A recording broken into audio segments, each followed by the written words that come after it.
Hello and welcome to ESFL 158. My name is I'm a Boxer, and we got a crazy card for you today. I'm looking at this card and it's stacked from top to bottom. But first off, I'm joined here with my main man, Bruce Lee Rob. We hadn't actually hosted an event since ESFL Live. If you hadn't checked that out, you got to check that out because I like commentating with all of the commentators, but definitely got a special connection with Bruce. Lee Rob, how you doing today? I'm doing good. Yeah, last time we were hanging out, we were riding the roller coaster in Vegas. Remember that? That was fun. Yes. I had to go. Yeah, go ahead. No, go ahead. I had to go to work like in a few hours, and then I'm sitting there on a roller coaster. I wasn't even supposed to be on the roller coaster. That was fun, but we have a fun card for you guys today. I've been doing a lot of Xbox events, and now I'm back with the boys, the PS boys, and I missed you guys, and it's good to be here. And yeah, like Boxer said, we have a absolutely stacked event, 14 fights. I mean, look at this fight card right here, Boxer. Let's talk through this. How are you feeling about this card? Look at all these legends tonight. Yo, we got nothing but legends, like you say, Rob, and you would know better than anybody because you play competitively. You're doing real good right now. But look, this card, we got Host Ninja. The first fight, Host Ninja versus Suave. Got 11 Bravo versus Spooky. Pip versus NJ. Storm versus MG. Swiss versus V Payne. Tech versus Treehouse. Papa Lemur versus Samurai. Dave versus Papa Doc. Ungodly versus I'm the GOAT. Suave Jamie versus Cryptic. And that's all the undercard. Then we get into Leaxe versus WR of VuK. And VuK beat Swiss. VuK beat Swiss. So this guy's got, he's the real deal here, Boxer. For real, yeah. EliteKing 709 versus Vanio. We got EdParker versus Smudger. And then the main event, B3 Wavy versus AKA Josh. Gets no bigger than this, Bruce Lee Rob. What do you think of this card right here? Absolutely crazy banger. Which one of these cards stand out?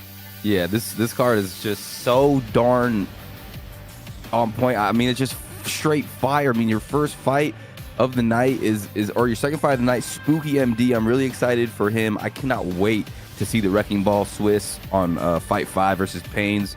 And then you move up the card. Tech I've seen in OWC. This guy is a killer. I mean, there's just so many names. This is such a stacked card. Any of these fights could possibly be a main event. Suave Jamie, the Irish killer. I met him at the live event. The dude is a straight phenom. And EdParker, I get to watch EdParker again. The quicksand. I mean, I'm in for a treat, and everybody at home is also in for a treat. And this is going to be an absolute banger card. ESFL 158, Boxer. Let's get it.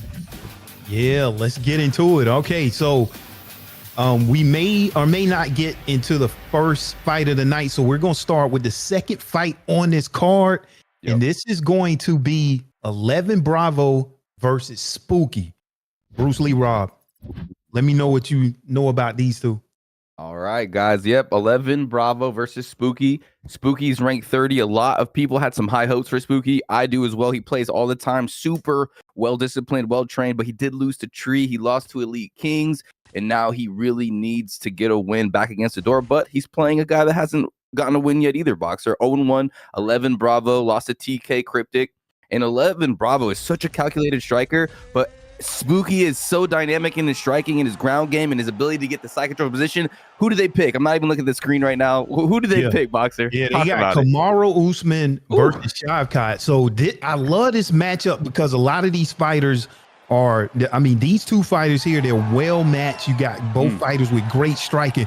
Round one, coming out and trying to show respect. But man, Spooky is like, let's get right to it. So round one, Bruce Lee Rob, they already getting hot and heavy already. Yeah, and that's what Spooky and 11 Bravo will do because they're so used to just fighting on the feet, their fluidity, and already 11 Bravo kind of thinking about going for the clinch. And looks like he's going for the fake takedowns too. Ooh, I see. So both fighters right here, right now, I see them going for that fake takedown. And then now they try to hit a turning takedown. And that was nicely denied there by 11 Bravo. It was, and that's Ooh, look at that Can't lean take those. body. That was so sweet, wasn't it? Yeah, that's sweet. Look at this. We're seeing a lot of mixing it up. They're mixing it up. We're seeing a lot of takedown attempts. And one thing about this, Kamaru Usman, you think of him as a wrestler, but if you get him on his back. Oh, look at that. Bruce knocked down, Bruce. Oh my goodness. Out of nowhere, just a knee to the face. Oh, another big knee. One. This might be it, Bruce. Look at the stamina right now on Spooky. Oh, it's nasty. And he's got a nose injury. And against the cage, that knee can catch you if you're not, moving in the right direction. That knee to the face against the cage is dangerous sometimes. Oh my goodness. He's teeing off on him, boxer. 11 Bravo's starting to flow. Yeah, he's starting to flow, man. You got to be real careful about how you move that head. But we've seen Spooky come back before. This is going to be a tough one. Right now, it looks like he's looking for that pull counter and not being able to find it right now and looking for the takedown. But, man, 11 Bravo is ready for everything, Bruce. He really is. And when he denies the takedown, it puts Spooky in that position where he can eat those knees in that framed clinch. And right here again, look. And now he's going to go ahead and try to take him down, but no, denied. Both these guys have really good takedown defense. Yeah, exactly. How many takedowns have both of these fighters tried? Nobody has been able to get the fight to the ground now, and I think that's where they feel like they had the advantage here. But Spooky has to be careful. Going for these takedowns, losing all of the stamina. Look how much stamina is taken away whenever you whiff these shots now. Yeah, those new changes since the patch, you really got to be calculated. You can't just swing and hope. You have to swing and aim. And man, look at the head health right now, boxer. All this damage that was dished out by Rakhmonov was been in the clinch too. He's done such a good job in the clinch tonight. Yeah, he's doing a real good job at fighting at his own pace. He's putting on the pressure, and he's above that black line. So Spooky has to be careful, because if you're going to hit a takedown, it's now, but it's coming toward the end of the round. I would have to get his first round to 11 Bravo. What do you think? I would have to agree. And he's just keeping that pressure on Spooky, kind of popping him with the jab, popping him with that left hook, getting that block broken, putting pressure on the block, putting pressure against that black line, like you said. And yeah, round 1, 11 Bravo. Spooky just unable to get that takedown and just eating so much damage from those knees against the clinch. And he's in trouble. He's got to defend himself. His head health is pretty low, boxer, going into round number 2. Yeah, and one thing, Kamaru Usman has a recovery of 93, and Rakhmonov has a recovery of 95. All right, so Rakhmonov is actually going to recover a little bit better between rounds. So as you go between rounds, it doesn't look good for Spooky right here with Kamaru Usman. Wow, is recovery also how fast you recover from like a rock, or is that different? Yeah, I think that's associated with a perk, but that recovery is definitely in between rounds. So coming out here, round 2. Here we go. Look at that. I mean, look at his stamina advantage for 11 Bravo here. Let's see if he wants to take advantage, but you never can count Spooky out. You never can count out Kamaru Usman, with a nice stand up, but he has to do it now, Bruce. Yeah, Spooky can make a crazy flash play. Here's the takedown denied, takes the back, jumps on top, and wow. He's going for a ride, boxer. Okay, had to be a little bit more creative with your takedowns here.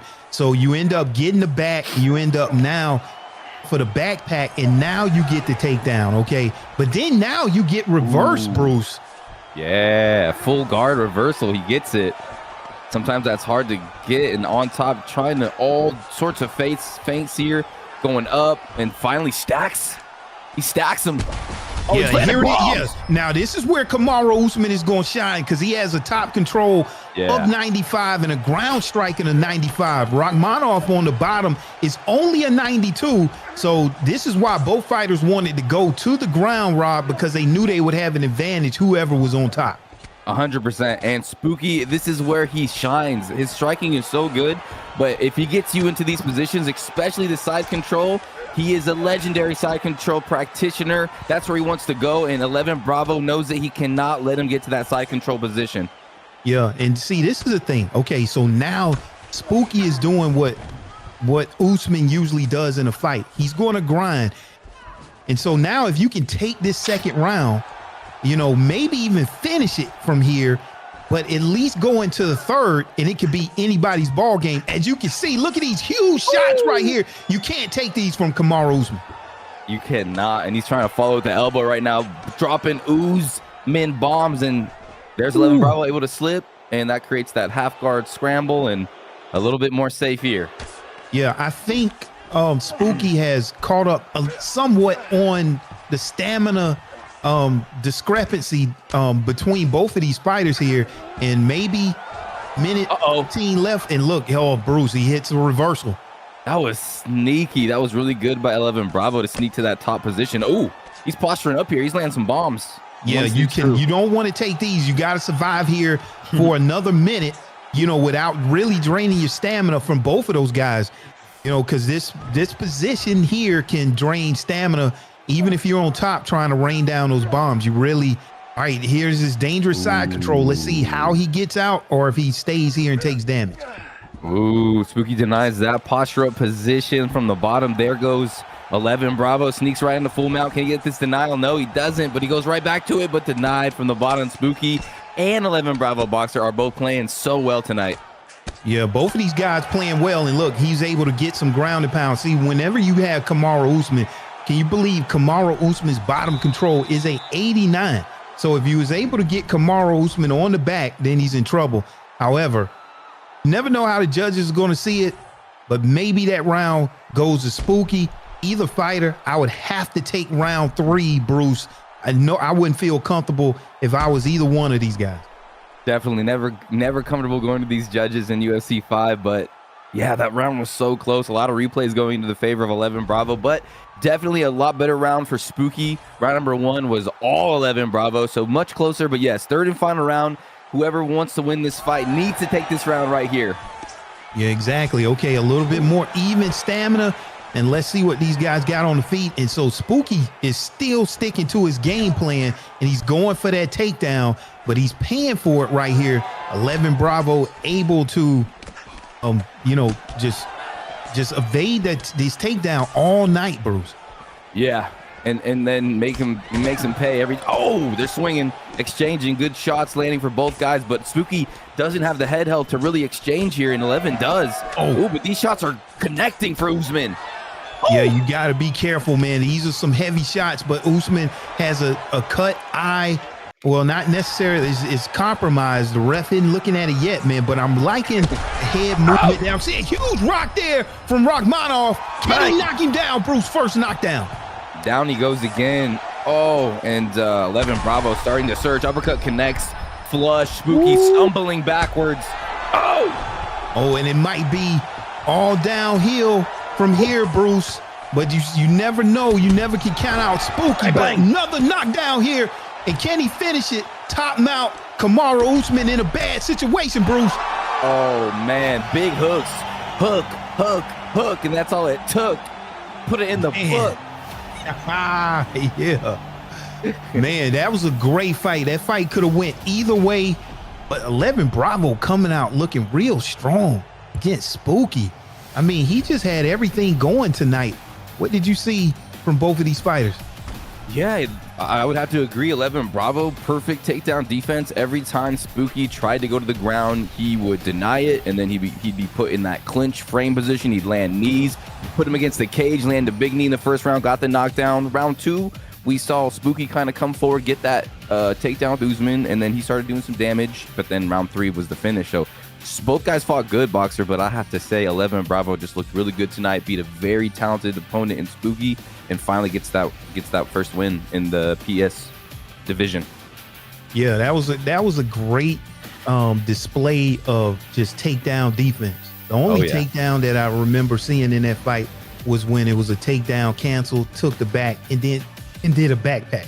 So from there, I mean, that's a more advanced takedown. Other than that, it was just takedown denial after takedown denial. Great fight right there. So now moving on into the card, we're going into fight number 3 right now. We got Pip versus NJ. Okay, and so this fight is fighting in the lightweight division, and so we'll see who they pick. What you got for us, Rob? All right, here we go, guys. We got fight number 3. Pip making his ESFL debut today. He likes to fight behind the teep, works opponent's stamina, trying to drain it throughout the fight, but he's fighting a ranked opponent, 13th. NJ 1-0, won his ESFL debut against Sean Corkery. This man's bringing slick boxing, high IQ, and he loves to mix it up, boxer. Yeah, and let's see if they stick with these two fighters. We're looking at Conor McGregor versus Dustin Poirier, and this probably will be a stand-up battle. Anytime I see Dustin, anytime I see Conor, not want to play around on the feet. Conor McGregor, 95 punch speed, 95 punch power, but Dustin Poirier, 96 punch speed, 95 punch power to match that with a 98 accuracy. So let's see how these guys come out. They touching gloves, sign of respect. Round one, let's go. All right, let's see what Pip does in his debut tonight as he's playing Conor McGregor. So much power. Yeah, so much power here. NJ in the blue gloves and Pip in the red gloves right here. So already taking the early stamina lead is Pip. But yeah, look at there, working that body, getting the body strikes in. It looks like taking his time here, Bruce. Yeah, he's taking his time already, launching some cool combinations, head, body, throwing that lead uppercut out there for Pip. Okay. Ooh, those body shots, boxer. Those are devastating. devastating. The body shots you can't play with. So right now we see Pip with that stamina advantage, but I would say more strikes have been landed by NJ. All right, but see, as he's whiffing, he's hurting his own self in the stamina. And then Pip able to slip in that body uppercut. So you got to watch out how players are managing that stamina. Look at that head movement, Bruce. Oh, man, it looks like Pip is coming out strong. Another quick little knockdown there with the lead uppercut. And Pip is cooking. Wow. Pip is definitely cooking up something nice with that lead uppercut out of nowhere just to get a knockdown. Look at there, man. Pip is just nice, in control, just landing those shots at will. He's finding his space on NJ right now. Oh, really already found his rhythm early, obviously training really well for this fight. Pip is moving with that footwork, staying out of the range. He's in rhythm right now, and he's just landing devastating shots. Wow. I really like that uppercut and the hook, and there it is again. NJ is rocked already. What is he going to have to do, Bruce? He's going to have to change up his game plan, protect the head, but man, it seems like Pip has NJ's number right now. Another uppercut as soon as we talking about it, Bruce. Wow. Man, this is not looking good. Pip is just throwing such good shots, and NJ just is not ready, and now he's just kind of swimming against the cage right here, and Pip is just able to do what he wants with his opponent. And those uppercuts, those left hook combinations, those body shot combinations off the left hook, I mean, they're phenomenal. Look, he's got him whiffing big shots right now. I mean, so what I'm seeing right now with Pip, he's making some great reads. Even if it's making your opponent whiff, as we can see right there, and you see that stamina going down. And another thing, he has his opponent against the cage. All right, so you don't have as much defense, and then you already know you don't feel comfortable on the feet when now you shoot for that takedown. And so Pip has the room to back up, make his opponent whiff, and apply that pressure. Doing a great job so far in round one. Wow. Yeah, for sure. Every time NJ looks to, launch his own offense, Pip just moves away with his footwork, and then NJ's missing. Ooh, another shot lands. Look at the damage in round number one. Sends him back to the school boxer wobbling. Yeah, man. Man, if you was in a school fight right then, you definitely don't want to come to school the next day, because right now, man, Pip is just showing you some very high level striking. Right, the way he's able to read his opponent, and then it's this lead uppercut that he's able to land. He knows when to throw it. I'm going to have to go back and look at this, Bruce, because I want to take some notes here when to land that uppercut. Yes, it would be a great little case study, because he is fighting a little bit different than other people with his uppercut. I mean, he's throwing it so nice, so accurately. We're just gonna watch and witness what's gonna happen right here in round number two. Yeah, the timing. However, like I said, with Dustin Poirier, you still have to be careful with that 96 power, or 96 speed, 95 power to match. You got to be careful.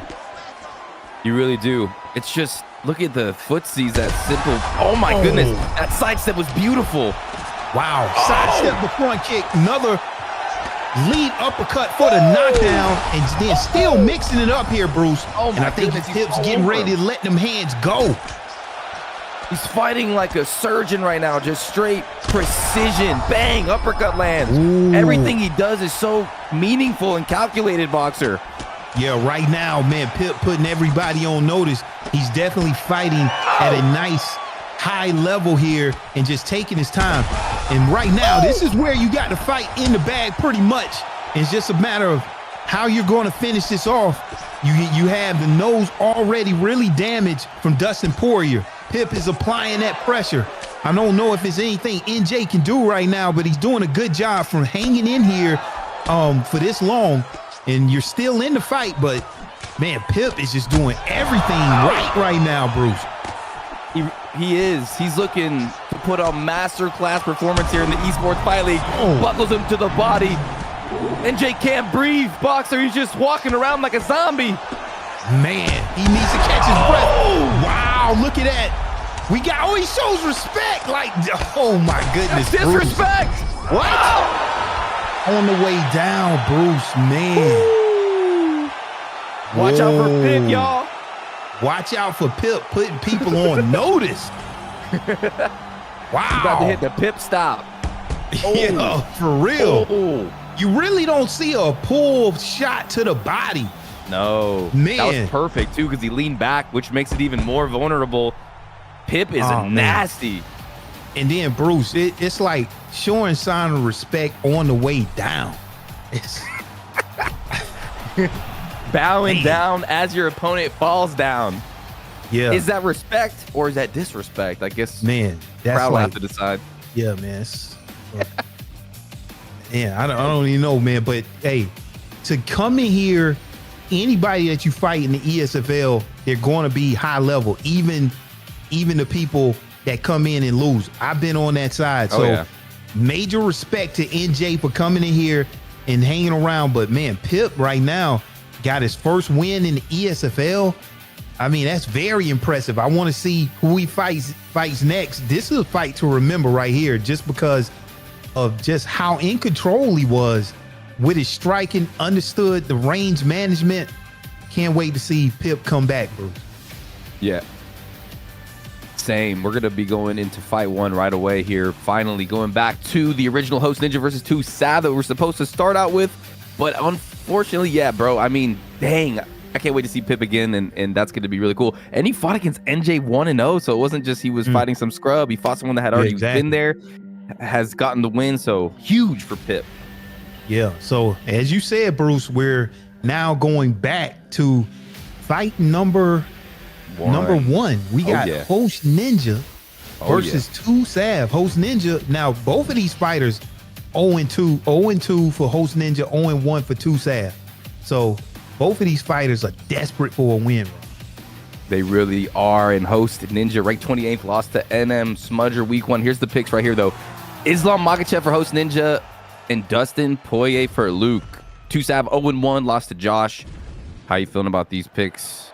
Yeah, this is a, we know what Dustin Poirier can do. We just saw a Dustin Poirier loss, but Islam Makhachev so well-rounded here. Yeah. I mean, if you go to the ground with Islam, he has a top control of 98. So let's see what Host Ninja can do. He has all of the tools to do it, has one of the best fighters. Let's see if he can come out and turn this thing around, Rob. Yeah, and Islam's got some good striking in this game, too. What's the punch speed on Islam and his power? 95. Jeez, Power 94. Yes, he's the full package. He's a crazy pick. Yeah, but Dustin Poirier, if he does get put on his back, he does have the off the back jiu-jitsu. It's just a good matchup. Yeah, good matchup overall. Okay, so Host Ninja got the first takedown here, and he's in stack guard, Rob, already landing down some huge strikes here. Host Ninja seems like he's not playing around this week. No, sir. He wants that breadstick. He wants to dip it in marinara sauce. He wants to get that win, but man, 2 Sav throwing some good shots. Look at that straight right down the pipe. Yeah, man, 2 Sav able to land some good strikes of his own. And you got to watch Host Ninja right now has to watch that stamina. They're both about equal right now. So both fighters still good here. And Host Ninja seems like he wants this fight on the ground so he can get some control. Let's see if he can get some transition denials, landing some shots here, and elects to go to the backside control, Rob. Let's see what he goes and does from here. Yeah, that was a nice little sneaky takedown. Sometimes hard to deny when they hit that inside little trip, but this is not good. Islam Makhachev full control on the back, and he's here to try to flatten him out. Oh, man, he's going to posture up here. This is bad, boxer. Yeah, these strikes will end the night early. Yeah, they will.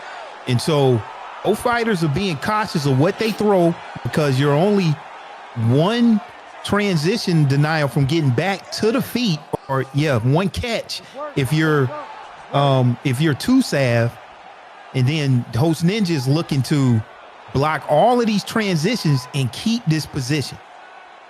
Yeah, this is so scary, so fresh in the fight as well to have Host Ninja, Islam Makhachev on your back.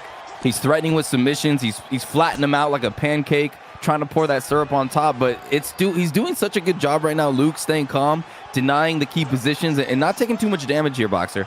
Yeah, Tusav knows the judges for this game, they really don't care too much about control.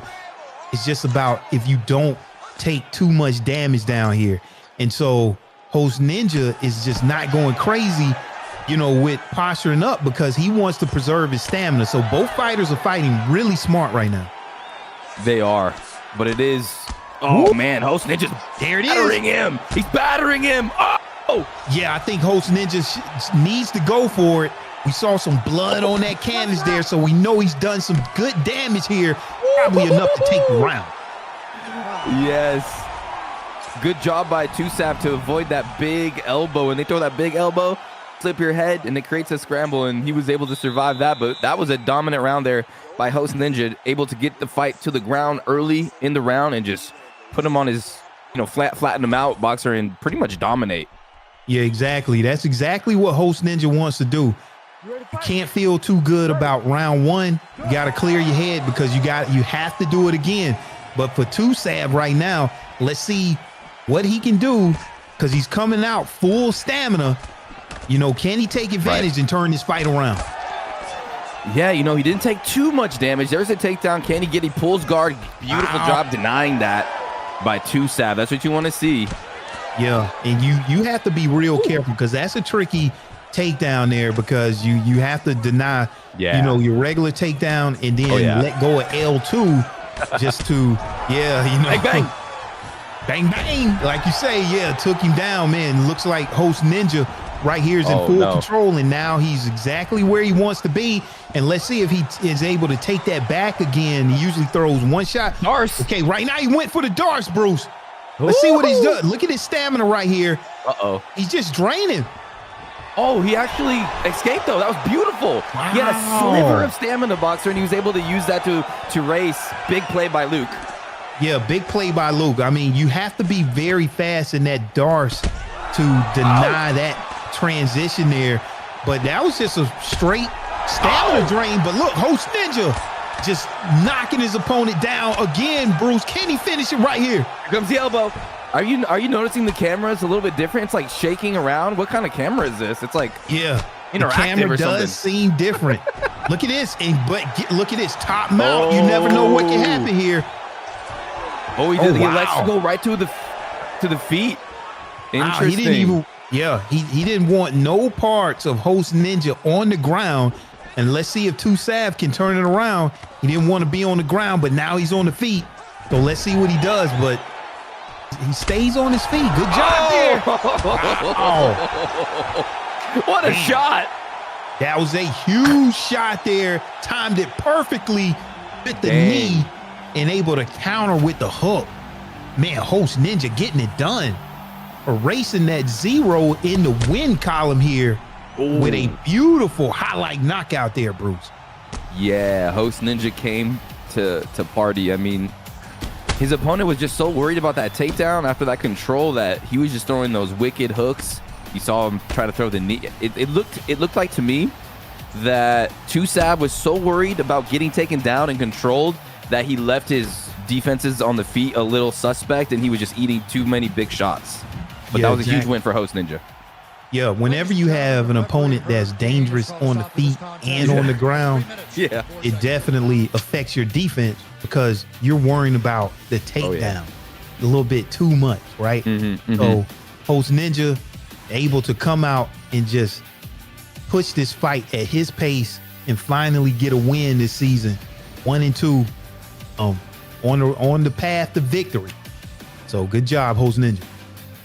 Yes, great job, Host Ninja. These fights have been awesome so far tonight. Hope you guys have been enjoying. And what do we have next, Boxer? Where are we headed? Are we headed to fight number 4? Yeah, fight number 4. So we got Storm that's 1-2, aka MG 1-1. So both of these fighters looking to get their second win here this season. You don't want to fall down 1-3, 1-2. So these fighters also still got a lot to lose. What can you tell us about these two? Yeah, so AKA MG is actually is a last-second replacement, guys, for Wordlife. Wordlife was supposed to compete tonight, had a little situation, so now AKA gets his opportunity against ranked 17th Storm. Storm defeated Rolling Thunder at ESFL 152 via KO. He loves to bring the constant pressure, guys. Great striking, great wrestling. Former primetime champion in UFC 4, Storm. And look at this, Usman versus Israel Adesanya. What a contrast of styles. Yeah, a contrast of styles. You would not see this in real life, but you'll see it here. Hey. I mean, you don't go on the ground if you're Israel Adesanya, but man, Israel Adesanya, 97 speed, 95 power with the range and the accuracy of 95. Man, let's see what MJ does. This dangerous Israel Adesanya. Yeah, we'll see. He definitely cannot get taken to the ground too much. He's got to keep his range, his distance, teeps, and just make SDK pay. SDK, aka Storm, pay whenever he gets inside like he's doing now. Yeah, exactly. So it seemed like Storm is kind of pushing the pace here, pushing MJ against the cage. Ooh. Okay, he elects not to go for the takedown there. So seems like he wants to try to keep this fight standing, but he's landing some good strikes here. Not sure, what MJ's plan is, probably to, just keep this fight. But I like the head movement, what I'm seeing right now coming out from Storm. Yeah, Storm is slipping and ripping that uppercut, and he already hit him once with it, and he's staying right in the zone, right in the face of MG, right? Not really letting him get off his kickboxing combinations, not letting him get comfortable, but dang, again, he returns the favor, gets revenge with that elbow. Yeah, okay, so now, they're catching all of the kicks here, and this time he elects to take the takedown option here. Once you go to the cage, that's an automatic takedown. So MG was not able to deny that. So let's see if Storm can keep this fight on the ground, and MG back up to the feet already. Excellent job for MG. That's huge to be able to get back to your feet that fast. Be careful throwing those lead body kicks though, with Usman right there throwing power hooks. Yeah, you got to make sure you're in range before you throw. Nice pull elbow. Yeah, that was nasty, huh? Yeah, you can't, you really got to watch out there. I mean, if somebody gets a beat on when you're throwing those round strikes, it can just be devastating. But look at there, man, that head movement by Kamaru Usman here in this, middleweight division. It's a 91, but that 98 head movement by Israel Adesanya, he's going to be more evasive. However, I just see Storm just still doing a good job here with Kamaru Usman. Yeah, he is doing a good job, but I'm noticing at the end of this round, Adesanya is just starting to tee off and block break through and do some damage. And, SDK, aka Storm, needs to be careful not to take too much damage and not let that block deteriorate too much in the first round. Yeah, you can't let that deteriorate. The thing is, though, cardio of Kamaru Usman, he's going to be there. 96 cardio, 98 cardio for Kamaru Usman, only a 96 for Israel Adesanya. Both guys have great, stamina, and they're looking like they're about tied here. I'm not sure who took this round. That was a close one. That was so close. Yeah, that's a hard one to score. If I had to score it, though, I think I'd give it to AKMG. I feel like he just landed a little bit more damage, and he's fighting really well. Got up to his feet. That was a good takedown, though, by Storm. It's a close round. Look at that. And that pull elbow, that was nasty. Yeah, that pull elbow will definitely do some major damage no matter when it lands here. And so it's a tough fight to kind of understand who's taking the advantage here. Both fighters had their moments, and I'm just glad I'm not a judge in this one. Round 2. Let's see what happens. All right, round 2. Storm really unable to get that takedown. MG fighting good, really peppering him with the jab. Every time he gets near, he's throwing that jab, throwing those teeps, really making him think about so many different techniques here. Yeah, exactly. That's what you want to do. You want to give your opponent a lot to think about. You know, you want to change levels. You want to have him thinking about the takedown here. And so these fighters are standing in the pocket, exchanging. And MG, I see right now, he is keeping his back off of the cage. More and more, he's throwing those teeps. He wants to stay in the center of that octagon. He's fighting so well off the jab, too. He jabs, throws like the lead uppercut, jabs, throws the lead body kick. I mean, he's just really fighting well off that jab. And every time Usman needs the jab, here it is. But that's his money move right there, huh? The slip uppercut for SDK. Yeah, that slip uppercut. We've seen it in previous fights, man. But that's a very powerful move. Whenever you can slip and return that uppercut. So right now, MG needs to change it up here a little bit if he wants to keep this lead. And there it is, another powerful hook right there coming from Storm. I mean, he has that head movement just flowing right now, Bruce. He really does. Oh, another one connects. And that's because MG's just electing every time he's throwing the jab. So Storm's starting to make that read. He's slipping. He's like, all right, every punch is going to be a jab. I'm going to slip and rip. And he's been doing pretty good. There's the takedown, turns it up, but no, denied by MG. And now MG going to be able to do some damage here. Uppercut, maybe a knee, but no, against the cage. Here we go. Yeah, I mean, that was a nice takedown denial. I mean, and that was, to me, that was a nice setup.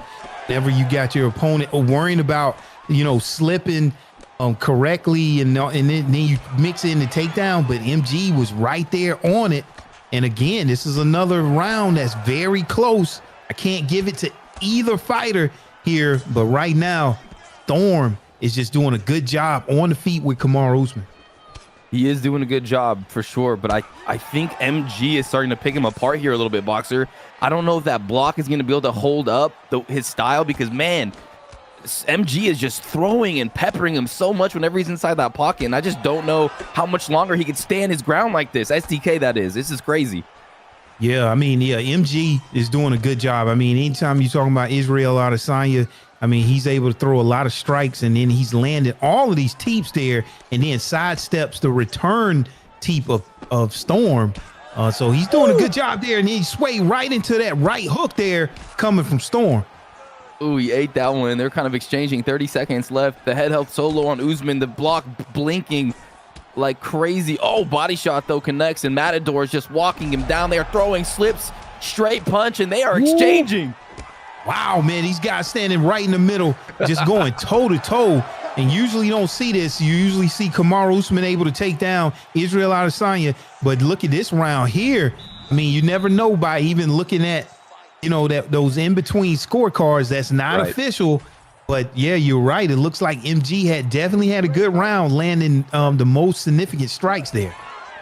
Yes, and I think that this round is going to be the scariest round for Storm, because now his block is so low, head health has dwindled a little bit, and MG still has a lot of stamina. Both guys do, but I think MG is going to take over this round if I had to guess. Yeah, MG already landing a body teep of his own. He gets hit right there with a sway straight, but he looks like he's a little bit more comfortable right here, landing a nice lead hook. And then the takedowns is just not working for Storm right now. And there it is, those teeps. He's just landing those teeps over and over, Rob, and those things are going to score.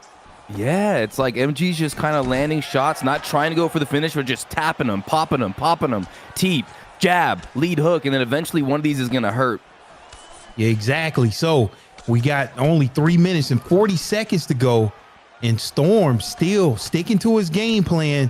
Hadn't been able to get the fight down to the ground. And Rob, look at that blood on the mat. Just tells a story about what happened, man. These guys are just battering each other. Yeah, they really are. And this is interesting because Storm is really trying to slip and just rip with a big shot.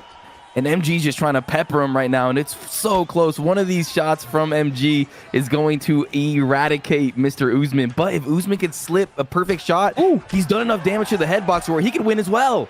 Yeah, I mean, the head health is low there on Israel Adesanya, but man, coming here in the middle of this third round, those are the ones you can't take. It's you know, even whenever you block those, so much breakthrough, and there it is. Finally got the takedown, Rob. And now he's got Storm with the glass jaw syndrome. I mean, anything that MG lands now is going to cripple Usman. Usman's got to fight perfect here, boxer. Yeah.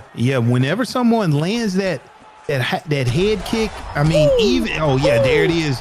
Second knockdown here of the night for MG, and you called it, Rob. I mean, he was peppering him, and then one of those shots, you know, just there it is, another hit. Oh, wow. Home run. Well, I mean, is it? Yeah, that block was just donezo. You know, he couldn't rely. He was really relying on that block a lot, and I knew in the third round that was not going to be there for him as a safety net, and he was just getting back. Every shot that he threw and he tried to block was just a rock. So, yeah, that was a good game plan. Very good strategy there from AKA MG, who is apparently a huge underdog in this fight and gets the win. Wow, that was good. I mean, Storm with Kamaru Usman, everything was looking so resilient until you're not. And then look at that blood. Yeah, after that, look at that blood and the knockout there, just out of nowhere. Get rock. You're really consistent in the first two rounds, and then that third round, like you said, you just couldn't take much more. And those head kicks, even when they're blocked, just have so much bleed through, and that's what did it there. So let's moving right along here to the fifth fight of the night here. All right, man, we've been going through this card here, but now we got WR of VuK. Am I saying that right? Versus Payne. I like it. Yes. Okay, underrated. so, yes, and both of these fighters yet to get a win, Rob. So both of these fighters here have something to prove. What do we know about these two? We're seeing a lot of former primetime champs. Payne also a former primetime champ. So many good fighters coming out of that primetime organization. But he did lose to Smudger, who we're going to see a little bit later. And there's the picks right there. Leon Edwards for Veristyle. And Robbie I love Robbie Lawler in this game. The new legendary Robbie Lawler, so good. Making his debut, though, so we're going to really learn a lot. You know, debuters, the jitters, under the bright lights, boxers watching, Feket's watching, the crowd's watching. What can he do right here, right now? Oh, sorry, Payne is Robbie Lawler, and Veristyle is Leon Edwards. It's going to be a good fight, boxer. Here we go. Yeah, very good fight here. So, you know, again, like you said, we got this Robbie Lawler pick up here. Got to watch out for that cardio of only a 93, but he has a 97 punch power there for Robbie Lawler. So let's see what Payne can do with the ruthless one. Yeah, one weakness from playing ruthless Robbie Lawler that I've found is he gets cut really easily. So you got to be careful because the doctor stoppages is there, but he is just an animal. So much power, so much durability, recovery. I mean, he's just a juggernaut. Yeah, you called it, Bruce. I mean, that cut resistance is only an 88 for Robbie Lawler. So you have to come in there and get the job done.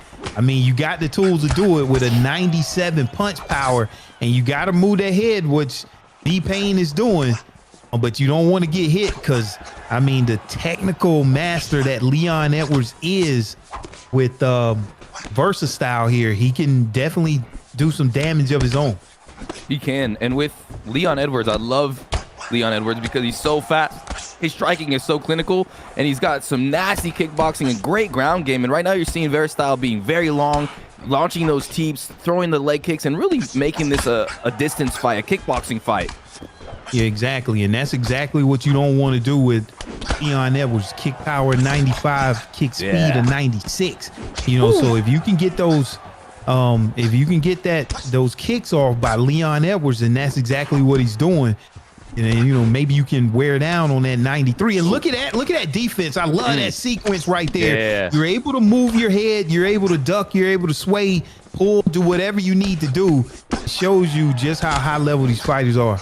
Yeah, you love when you see someone counter and then the opponent counters the counter, and then it's just like they're in the Matrix. It's like Neo fighting Mr. Anderson in there sometimes in the ESFL, and it's just so fun to watch. And these guys are just standing in the middle, and they are just trading. They don't care. Yeah, they just trading shots, man. Somebody's trying to take the advantage here, and this one doesn't seem like it's going to go long, especially if they stay at this pace of the fight right here. And man, doing a good job of managing that stamina with Robbie Lawler, especially against Leon Edwards there with a cardio. Well, his cardio is also just a 94, so they're about even his cardio department here. So let's see who can take the lead here. Only 45 seconds left in the first round. Who you got? It's very even, and I'm wondering, Boxer, if you have the stat. A couple good punches from Veristyle there. What is Robbie Lawler's switch stance stats? Because I'm noticing he's switching from ortho and southpaw a lot. Yeah, I mean, whenever you looking at Robbie Lawler, and then that switch stance of Robbie Lawler is only an 80. Interesting. Okay, so you're losing a lot when you switch stance. Losing a lot of power and speed, or is it just power? Yeah, power and speed. Anything on that stand-up, yeah, you're losing that. Not sure exactly how much, but 80 is about as low a stat as I've seen. Big drop-off. Yeah, huge drop-off. So, I mean, with Robbie Lawler, you definitely want to stay in that southpaw position. Here we go. Round two. Round two. And yeah, Versus is really doing a good job with his kickboxing, his range management, his distance, letting his opponent come into him with those knees. Oh, look at that right hand. I think Versus Style's winning this fight. Oh, yeah, Versus Style doing a really good job. I mean, Leon Edwards is just such a well-rounded pickup. Like you said, Rob, he can do it, you know, on the ground also. But you just got to watch out anytime that 97 power from Robbie Lawler can come out. You know, with those fast hands perked, anything can happen. Oh yeah, if you zig the wrong way and you eat a flush Robbie Lawler shot, and he's eating them right now in round number 2, you're seeing the damage on that head hold. It's no fun, and it's different when Leon hits Lawler. It's not the same impact. Yeah, definitely not. Like you say, you can zig the wrong way once, and then that could be the start of the end of your night here. Versus Style just doing a good job. He's planting his feet right now, and I like he's able to, you know, get his damage whenever he's throwing some of these strikes that are not moving strikes. I see a lot of moving strikes. That's one thing I want to see both of those fighters plant their feet and then just get that power and that speed behind those strikes. Yeah, it's so important to let your opponent come in. So, oh man, but Versus Style is doing some good stationary shots. He's letting V-Payne kind of come into his wheelhouse, and he's throwing these combinations and really devastating V-Payne. Yeah, and like you say, the only problem is he's fighting orthodox with Robbie Lawler, and that's hurting him big time. Now he went back to southpaw and landed a huge left hand, and there it is. This might be over. This could be it. See, that's exactly what you want to do. You want to go southpaw and then start throwing those bombs by the ruthless one. Interesting. He's starting to switch southpaw when he sees like an opportunity, and he switches to the southpaw to do big damage, but then he goes right back to orthodox. Maybe he feels a little bit more comfortable defensively. But he eats that shot, Boxer. There it is. This is one thing, you know, and another knockdown by Versus Style just came back right there out of nowhere. So the eye is hurt of Robbie Lawler, and I think it is his left eye. So that maybe that is why he's in orthodox, or he may just feel more comfortable. But either way, you're fighting at a huge disadvantage whenever that happens here, and Versus Style is taking advantage of that. Oh man, the hand speed from Leon Edwards is showcasing right now. I mean, every time V-Payne tries to come in, you're seeing Versus looking like Vegeta with these shots, just throwing so fast, so accurately. There's a takedown by Leon Edwards, and V-Payne defends himself. Yeah, nice. You know, nice takedown denial there. That tells me Versus Style isn't sure, I guess, if he has his round, but he has a knockdown. I think he should be good. You know, he wanted to cap that, and there it is. Versus Style. Let's see if he's able to get the knockout here with only 1 second to go. And wow, what happened at the end right there? What a sequence. Man, it looked like they were both gassed out. Both maybe, I don't know if they were rocked, but they just looked hurt. They looked bewildered, and they were just both trying to end each other with elbows, labored as hell. And here we go. These guys are feasting for the win, Boxer, as we come in round number 3. Yeah, round number 3. Let's see if this thing goes the distance. I mean, both of these guys have just been landing some major damage. And look, Versatile is hurt, and then Versatile has V-Payne on the back foot there, able to get another rock. And let's see, man, if Payne gets a knockdown from the orthodox position. This is getting interesting. This is wild. I can't believe, dude, Versatile, it keeps nailing Robbie Lawler with that right hand. He's just so fast. V-Payne can't, withstand that speed, but somehow he's plodding forward like the Terminator and just throwing Robbie Lawler power shots, and he rocked him. This is crazy. And see, here's the thing. Robbie Lawler has this higher altitude perk in this round 3, so he's consuming less stamina here. Okay. So I expect V-Payne just to have his foot pedal to the metal right here in round 3. You can't take it with you, so might as well spend it all in this round 3.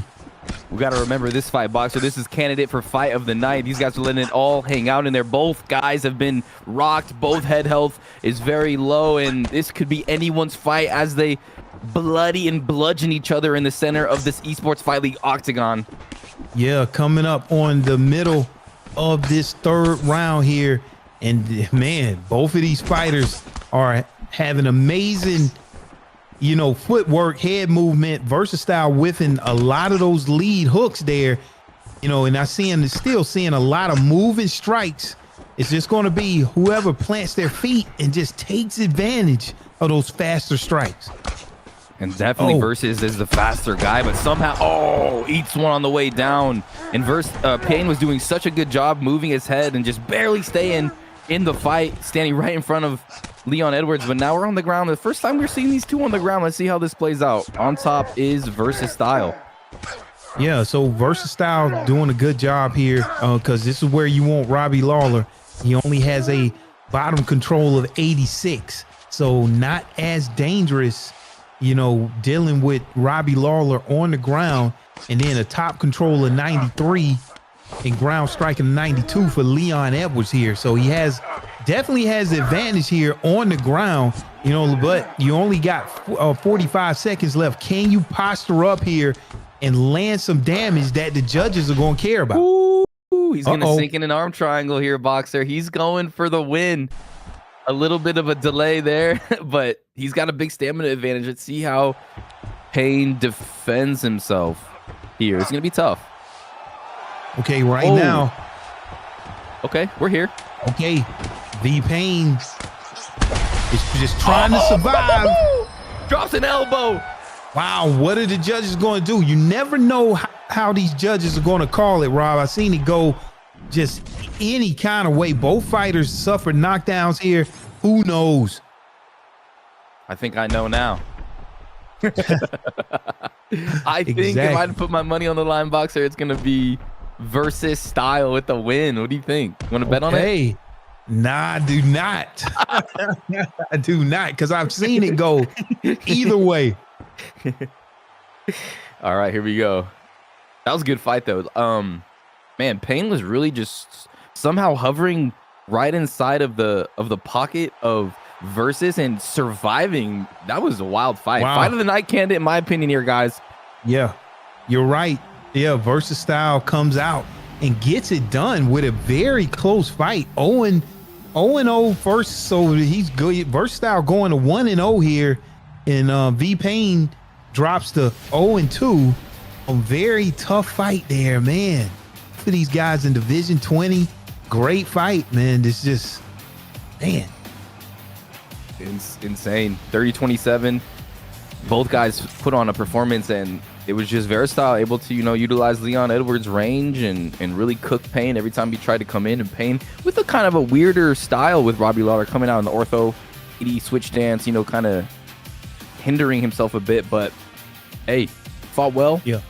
And it's been a good card so far. But Boxer, we have a huge fight here on deck, and that's talk to me about this next fight because it's Tech, Ooh. and I played Tech a lot, and this guy he's just a winner. Tech's a winner, and you told me about this guy Treehouse. Tell me about this guy Treehouse. Yeah, I played both of these fighters online, and both of these fighters are very, very good, right? And so when you want to talk about Tech, very good stand up, and then Tree. Anytime I see Tree, it's just like, okay, we just go and learn for this fight. Just learn what not to do.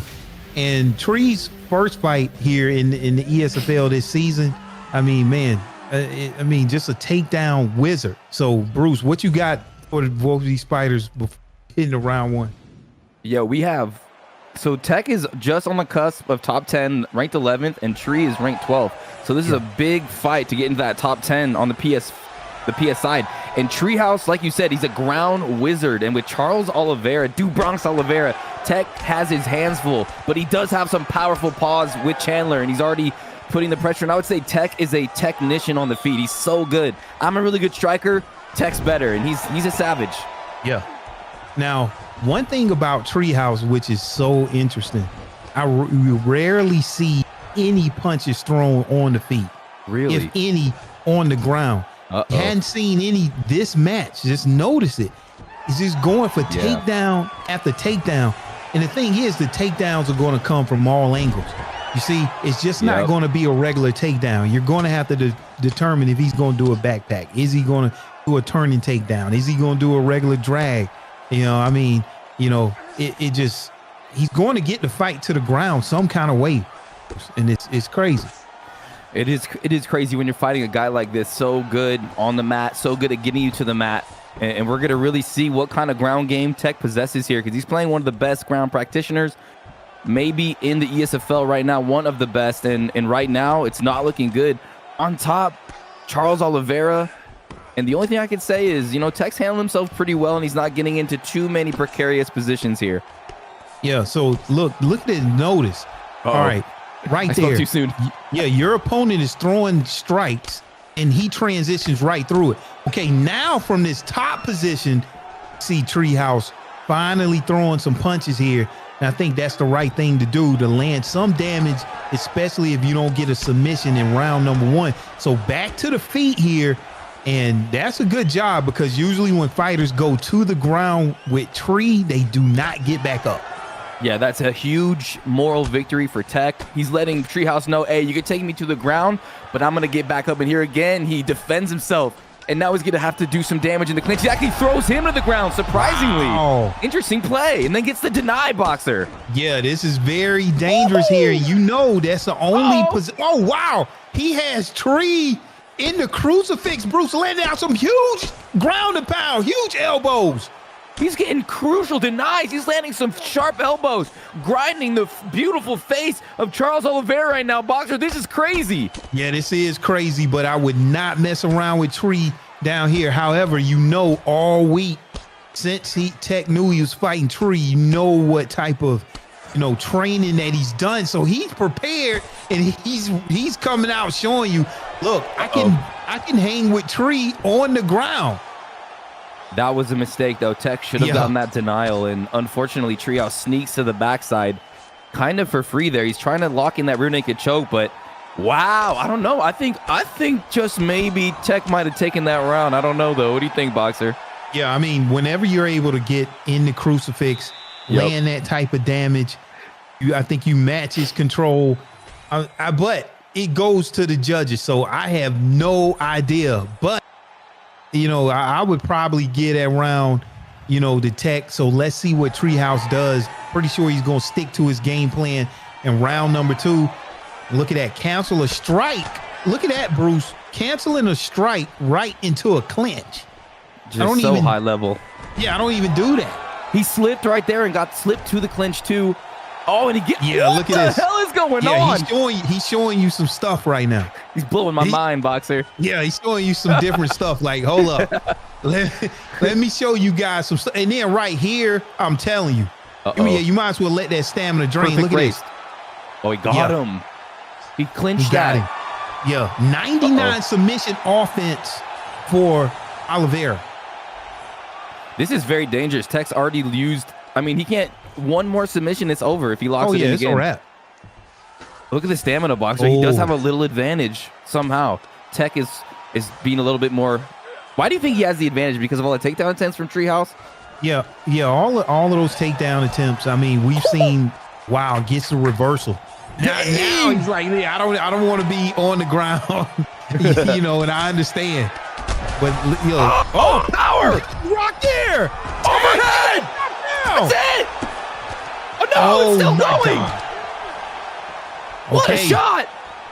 Wow, out of nowhere, Michael Chandler. You cannot mess around Michael Chandler and that power, 96 power there in the gloves of Michael Chandler. Damn, what a stage is shot. set. The stage is set. Do you think that Treehouse is a little rattled from that? Is he going to get thrown off like eating that bomb? Oh, he goes for the No, I standing don't. guillotine. I mean, it's just, all of these positions are just so tricky. Now, that was some high level stuff because he knew Treehouse was going for the position over the submission, and Tech was able to deny it and came out on top. Wow. That's crazy. Tech is showing that he is a complete fighter. He's not only again, he gets him into the crucifix. Again? Tech is just looking so good right now on the ground, making plays against Treehouse. Tech with Michael Chandler is the real deal, ladies and gentlemen. Boxer. What a performance so far by Tech. Yeah, Tech with this Michael Chandler is doing a good job, but I know he understands where his submission meter is at. He cannot take one more submission. With Charles Oliveira, he literally has a submission almost from every position. So you got to be careful as you're rolling around here with Charles Oliveira. I'm pretty sure he has a submission even from here. And see, you're already in trouble. You got to survive this 20 seconds. And he just denied one of the more difficult. But look at there, it's out. Man. Yeah. I think Tech might have came back and stole that round. I think so. Everybody else, or maybe not everybody else, but most players, when you're facing Treehouse and you've already been, submitted, you already got the submission lock once and your bar is kind of low, you're not going to mess around on the floor like that. But Tech is in the fire and he's dominating. Yeah, he's right here, man. So let's see what Treehouse does. I mean, this is where legends are made. This is where names are made, because we're going to remember these type of fights. And look at these slip clinch positions. He's changing levels. And man, darn it. Okay, we're back. We're back. And he's trying so hard to get to the ground. He wants that clinch. He wants the takedown. He wants the standing guillotine. He wants this fight to the ground badly. Treehouse is searching, but no, Tech is defending. Wow, I mean, this is so tricky. I mean, you got to defend everything so perfectly. That's something that I'm looking to add to my game. You got to do that, that sway straight into the clinch. But look at here. Treehouse exactly where he wants to be. Gets a transition deny on this. It's going to be tough. Did you transition block correctly? That's you did so not. bad, And Boxer. This is where Treehouse wants to be, and that's it. That's going to be it. Yep. Dang, he got caught, and that's the danger when you're facing Treehouse. Wow, man. So, I mean, here's the thing. I mean, he's going to throw so many techniques at you, right? It doesn't matter if he gets hurt, damaged, or rocked. I mean, it's just the amount of volume throughout all 3 rounds. You're going to have to guess every single takedown, every transition, and every single submission attempt.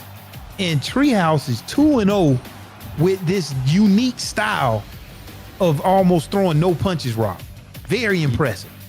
Yeah, so impressive and so freaking scary when you're playing a guy like Treehouse, because you're no matter how much damage you do, no matter what goes on in the fight, if you find yourself on the ground in a bad position, he is going to clinically, surgically dissect and rip your freaking arm off, choke you out. It's going to be over like that. I mean, Treehouse, we saw how good Tech is. We saw how confident he was in those positions, and even Tech got caught. So Treehouse is the real deal. I would say a contender at this point. Going into that top 10 boxer. Geez, yeah, for sure. Yeah, I mean, yeah, to me, that might be one of my fight of the nights just because it's always so interesting to see how Treehouse gets it done. I've like I said, I've fought Treehouse before online, and you think you're doing something on the feet, and then as soon as you go to the ground, it's a wrap. It's over. Yes, sir. So yeah, but great job by Tech though. Tech doing his homework. For sure. Man. So I don't think Tech loses any clout or hype in that fight. No. He even gains it, in my opinion. Yeah, for sure. That was a crazy fight. Yeah, that was awesome. All right. Okay, so now though, it doesn't stop here. We're getting into the 7th fight of the evening. We're looking at Papa Lemur versus Samurai. Papa Lemur 1-2. Samurai is 1-1. So both of these fighters do not want to go down in the losing column. They also have a lot riding on this. What do you know about these fighters?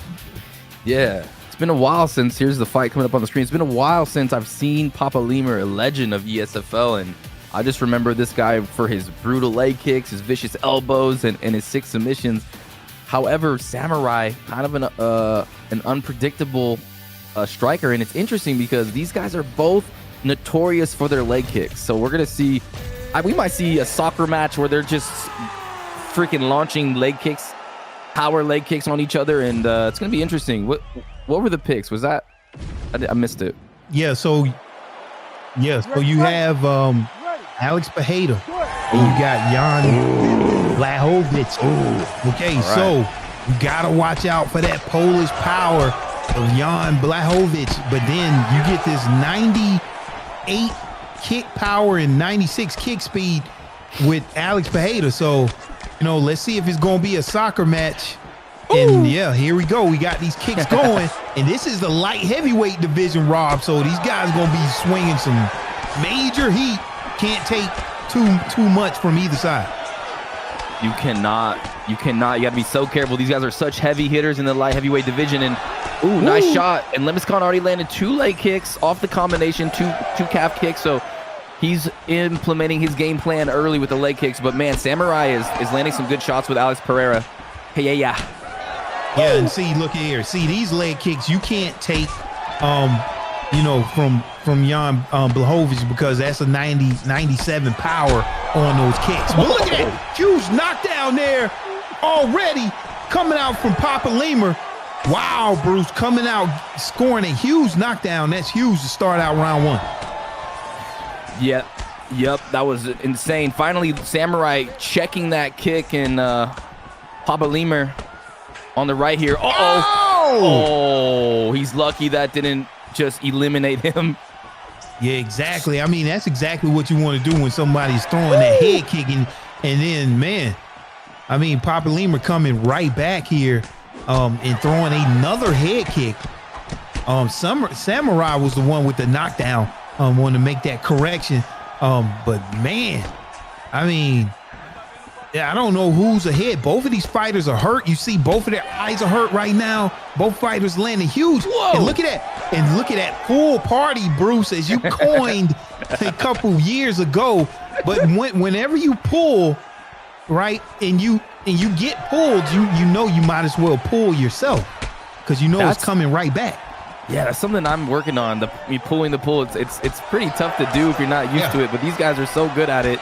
And these guys are just going in there, boxer, and they're just like, here, I'm gonna punch you as hard as I can, and then you punch me hard as I can, then let's throw a couple leg kicks at each other. They're not leaving anything for the 2nd and 3rd round, man. These guys are coming for the knockout in round 1, it seems like.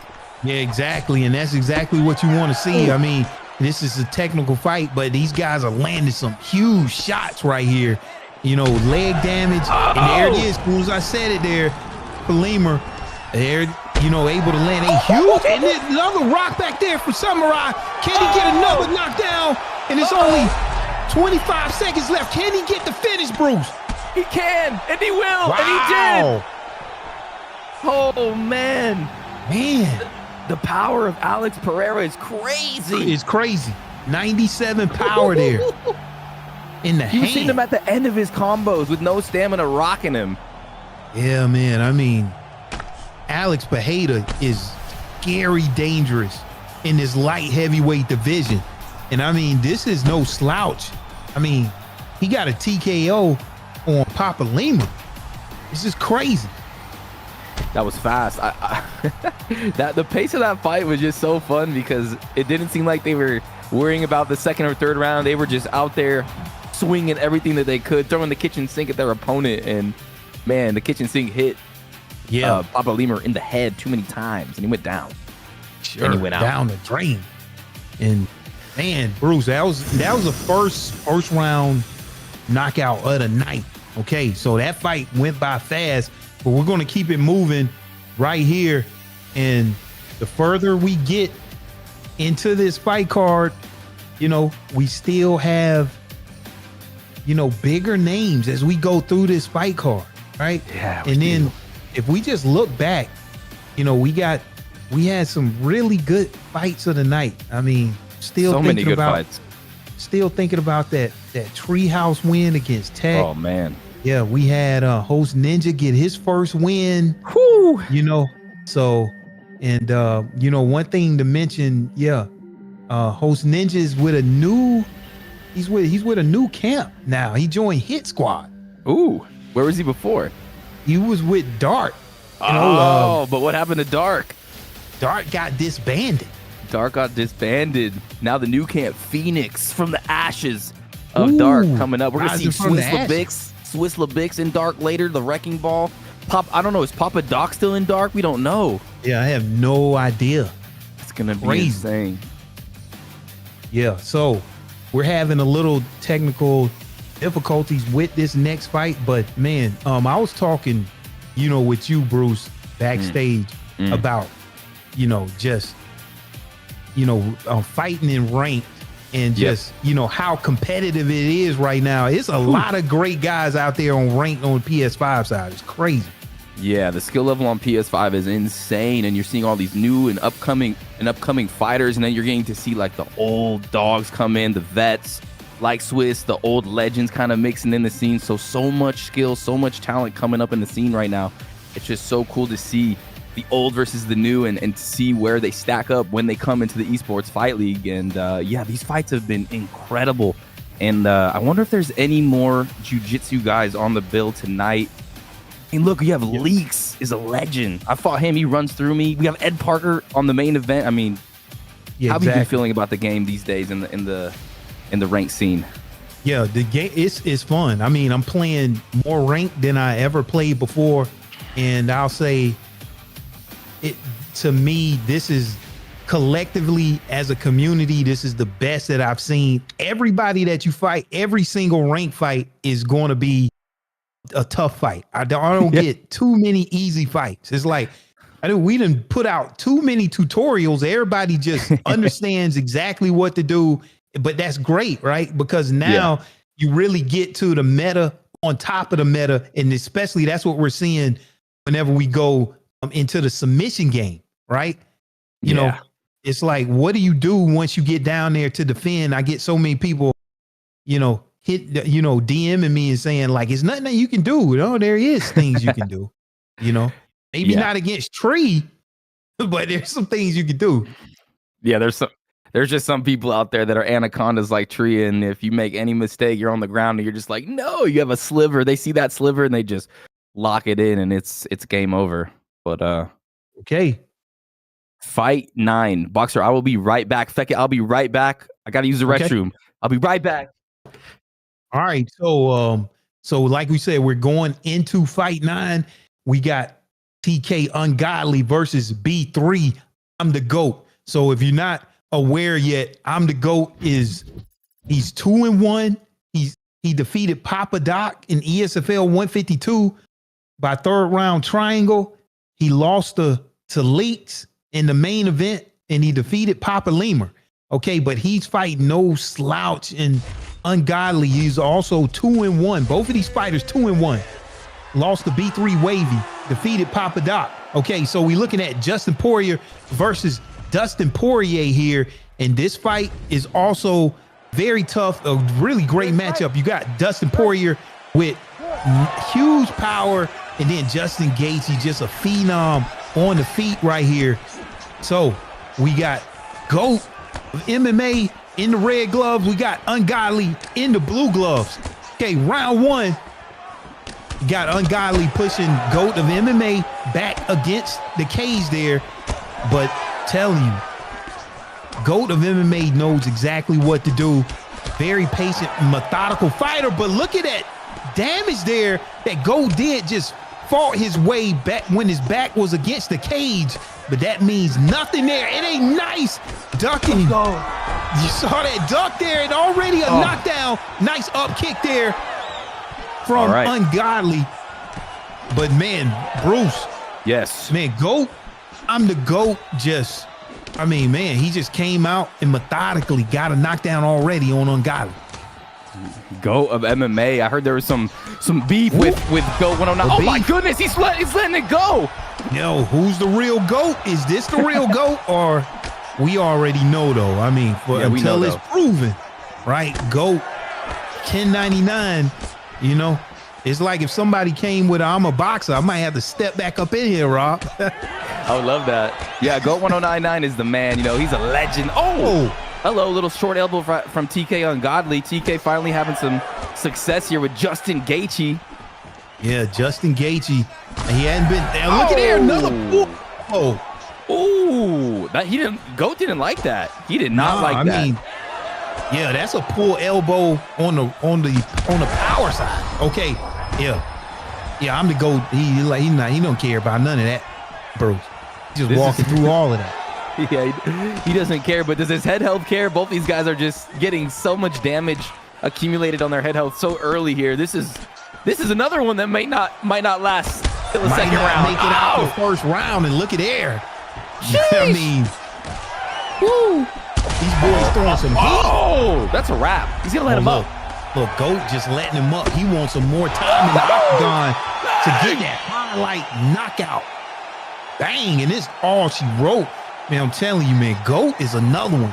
Putting people on notice. I mean, Bruce, I'm already seeing it. I'm not a matchmaker, right? Right. But, I mean, can you imagine who did we have that really showed out? Was it Pip versus GOAT or something like that? Yeah. My good. Woo. Woo. Lucky I ain't making the match. I'll be putting them against each other. You want Pip? You want Pip versus GOAT? Huh? GOAT, yeah, Pip versus GOAT. Let's see what's good. That'll be a good matchup. Yeah, because GOAT just kind of went right through TK Ungodly right there, and TK 2-1. I'm a GOAT now, surging up to 3-1 with a huge win, dominant performance. Man, who knows? He's ranked 3 though. Pip's ranked. Pip's unrated. That would be crazy matchup though. Yeah, I mean, man, yeah, I'm the GOAT. He getting it done. He like, man, let's send people home early. Okay, now we're going back to the fight that we skipped. This is going to be AKA Dave versus the legend Papa Doc, AKA Dave 1-1, Papa Doc 1-2. What you know about these fighters, Rob? Oh man, here we go. AKA Dave 1-1. He lost his debut to EdParker, and you know that's a tough matchup, a tough outing. A deadly striker, advanced submissions for AKA Dave, GFC and OFC former champ, and a multiple-time contender. But, ladies and gentlemen, in boxer, he is fighting against a legend in Papa Doc. 19th. He's been playing the game since I can remember. Yeah, the game being in its infancy. This guy is legendary head kick specialist. This guy is the real deal. Papa Doc is a legend if you don't know him, and he is so hard to beat, so methodical. When you think you have him, you don't. He's so tricky and experienced. This should be a huge matchup, and if AKA Dave can win this one, I don't know. It's gonna be wild. Yeah, definitely. Papa Doc definitely going down in the ESFL Hall of Fame if you're not in there already. But he has a tall task ahead of him right here with AKA Dave 1-1 here. Has Piotr Jan, and Piotr Jan here in this bantamweight division, speed of 94, punch power 95. But Papa Doc, you know, usually uses somebody on the ground, but man, he's working with that punch speed of 98 and 95 power there coming out from Sean O'Malley. And let's see what Papa Doc does here on the feet with Sean O'Malley. We'll see. I'm excited because Papa Doc's so good at utilizing head kicks and setting them up. We'll see if he does anything devastating. And right now, just using those teep kicks very nicely. And Boxer, I'm pretty sure Peter Yan got a nice little upgrade since his last fight. Yeah, definitely. I'm not sure exactly, but you know, Petr Yan can, I mean, he can get it done on the ground and on the feet here. Let's see what Papa Doc is able to do with those new pink shorts with Sean O'Malley coming out. Jet just got added to the game also. Looking slick. Peter Yan fighting with his footwork, trying to stay away from O'Malley. MK Dave doing a good job at landing shots to the head on Papa Doc. Yeah, Papa Doc moving that head. And then one thing that I see Papa Doc is landing that the power hand to the body. He's able to find that. That's usually a more difficult strike to find. And then that's why Dave is throwing these uppercuts, landing to the body himself, then going upstairs with the teep kick up high. So you see Dave mixing it up and mixing up his stance here, Rob, just on a lot and giving Papa Doc a lot to think about. He really is, and he's already gotten an injury. I think he kind of damaged the nose of Papa Doc, and like you said, Papa Doc looks like he's trying to attack that body to take away some of that stamina and that steam, but MK Dave just landing the bigger shots on the dome with that powerful Peter Yan. So Papa Doc in a little bit of trouble early here, but still a good fight between these two. Yeah, and one thing that Papa Doc has on his side, he definitely has a stamina advantage right here. So let's see what he's able to do with it as we go, into the second and third rounds here. But Dave also landing a nice knee to the body, landing more shots to the body. Maybe he wants to try to, get some of that stamina advantage back. But look at Papa Doc coming back, Bruce.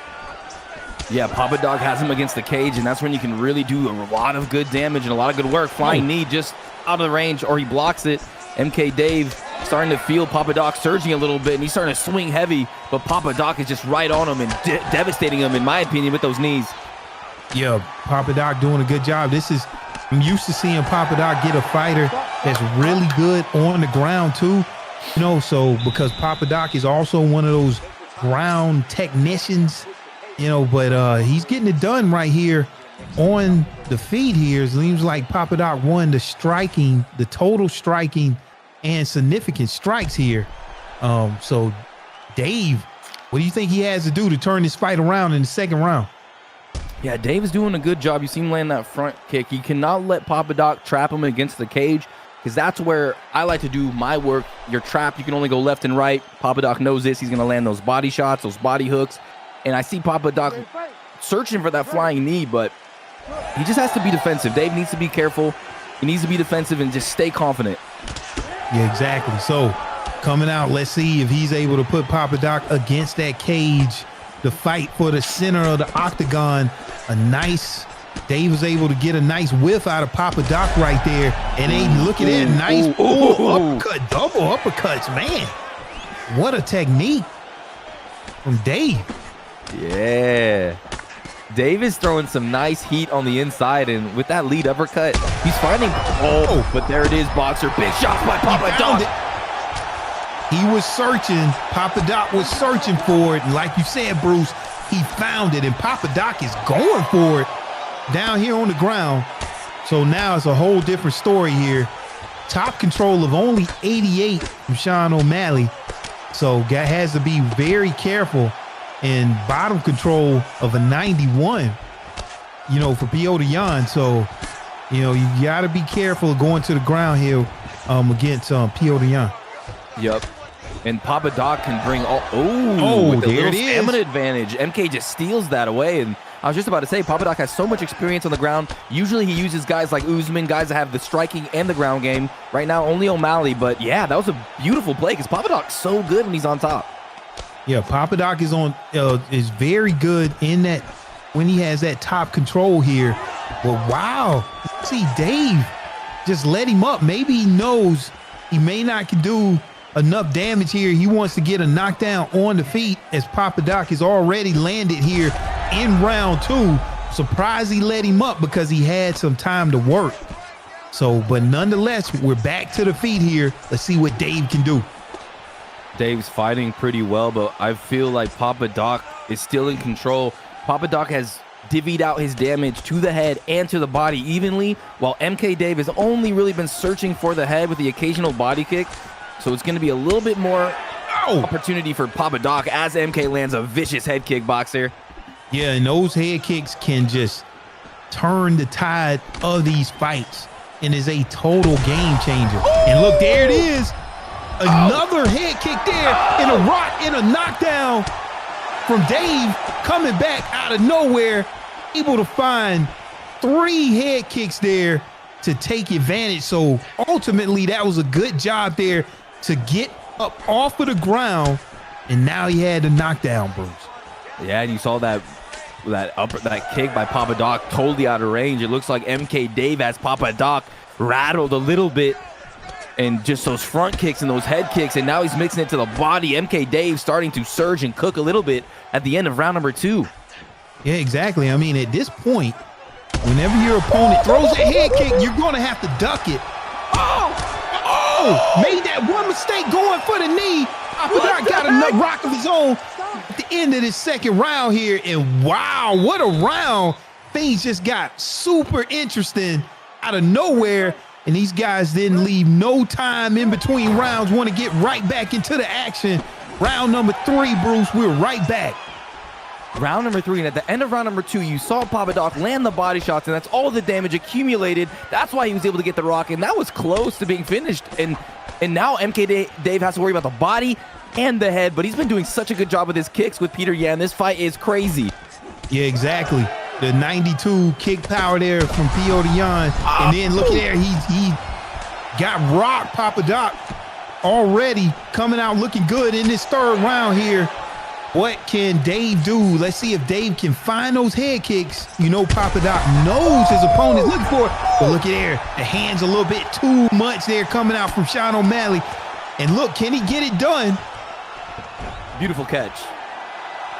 Man, okay, now we're back here again where Dave is on top. Let's see if he elects to get up. He doesn't. This time he takes full mount. On top, full mount, round number 3. A lot of time on the clock. And he does not want to get to the feet. He's landing some big shots on Papa Doc. Oh, and an elbow as well. These are some good bombs in the head of the solo. Gets a deny on the left side. Postures back up. Boxer, this is bad for Papa. Yeah, and so I'm thinking that Dave is just like, look, my head health is a little bit too low here. So in this round, I'm going to try to get it done on the ground. And a nice denial there. That was huge, especially if he can go back to full mount or get some damage here from a crucifix position. But yeah, this is going to be a tough one. If he can maintain this position, he has to do some damage here. You know, with 2 minutes left here in this 3rd round, I'm not sure who's taking this one, Bruce. It's a tough decision because it's a tough, I don't know either because, man, it's Papa Doc seems like he's in control, but MK has some time here. He's done the damage to the head. Look how low it is. If he can rock him here on the feet. Oh, but he's going to stand up. Oh, here we go. Here we go, Boxer. Right. Here it is. Draw the line in the sand and just starts throwing. And now we got Dave here with a knockdown of his own. Follows that up against the cage here. And we still got a minute 15 here. Somebody's getting knocked out. And he goes and just slams him on the ground. Look at the lungs from Papa Doc, the injury.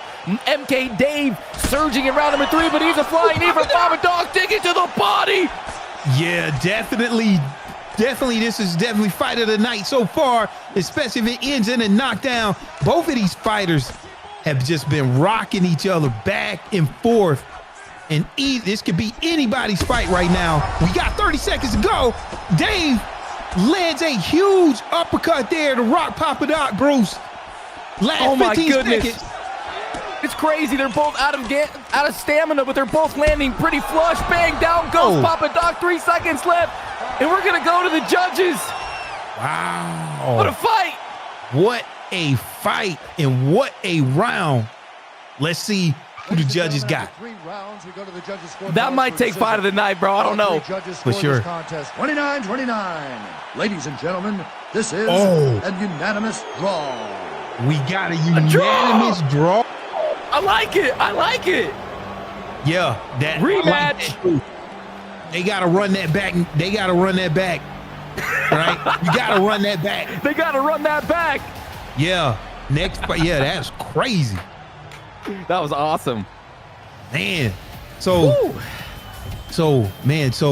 both of those fighters, right, just going back and forth with just so much damage. As you can see, the overall there, 4 stuns apiece.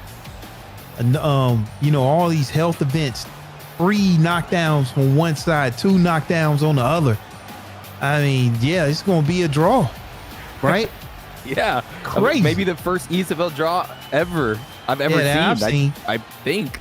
I mean, that was crazy. I mean, that has to take fight of the night no matter what, right? A draw. Both guys fought so well. We got to give that fight of the night, Boxer. No matter what happens. Right now, yeah, fight of the night, just because you had so much back and forth. Yeah. Both guys landing, flying knees, both guys coming back. You really couldn't tell who was going to take the advantage. And then, the judges also felt the same. Like, look, man, it's a tie. Now, it would be interesting if that was a 5-round fight. Ooh. What would happen, Whew.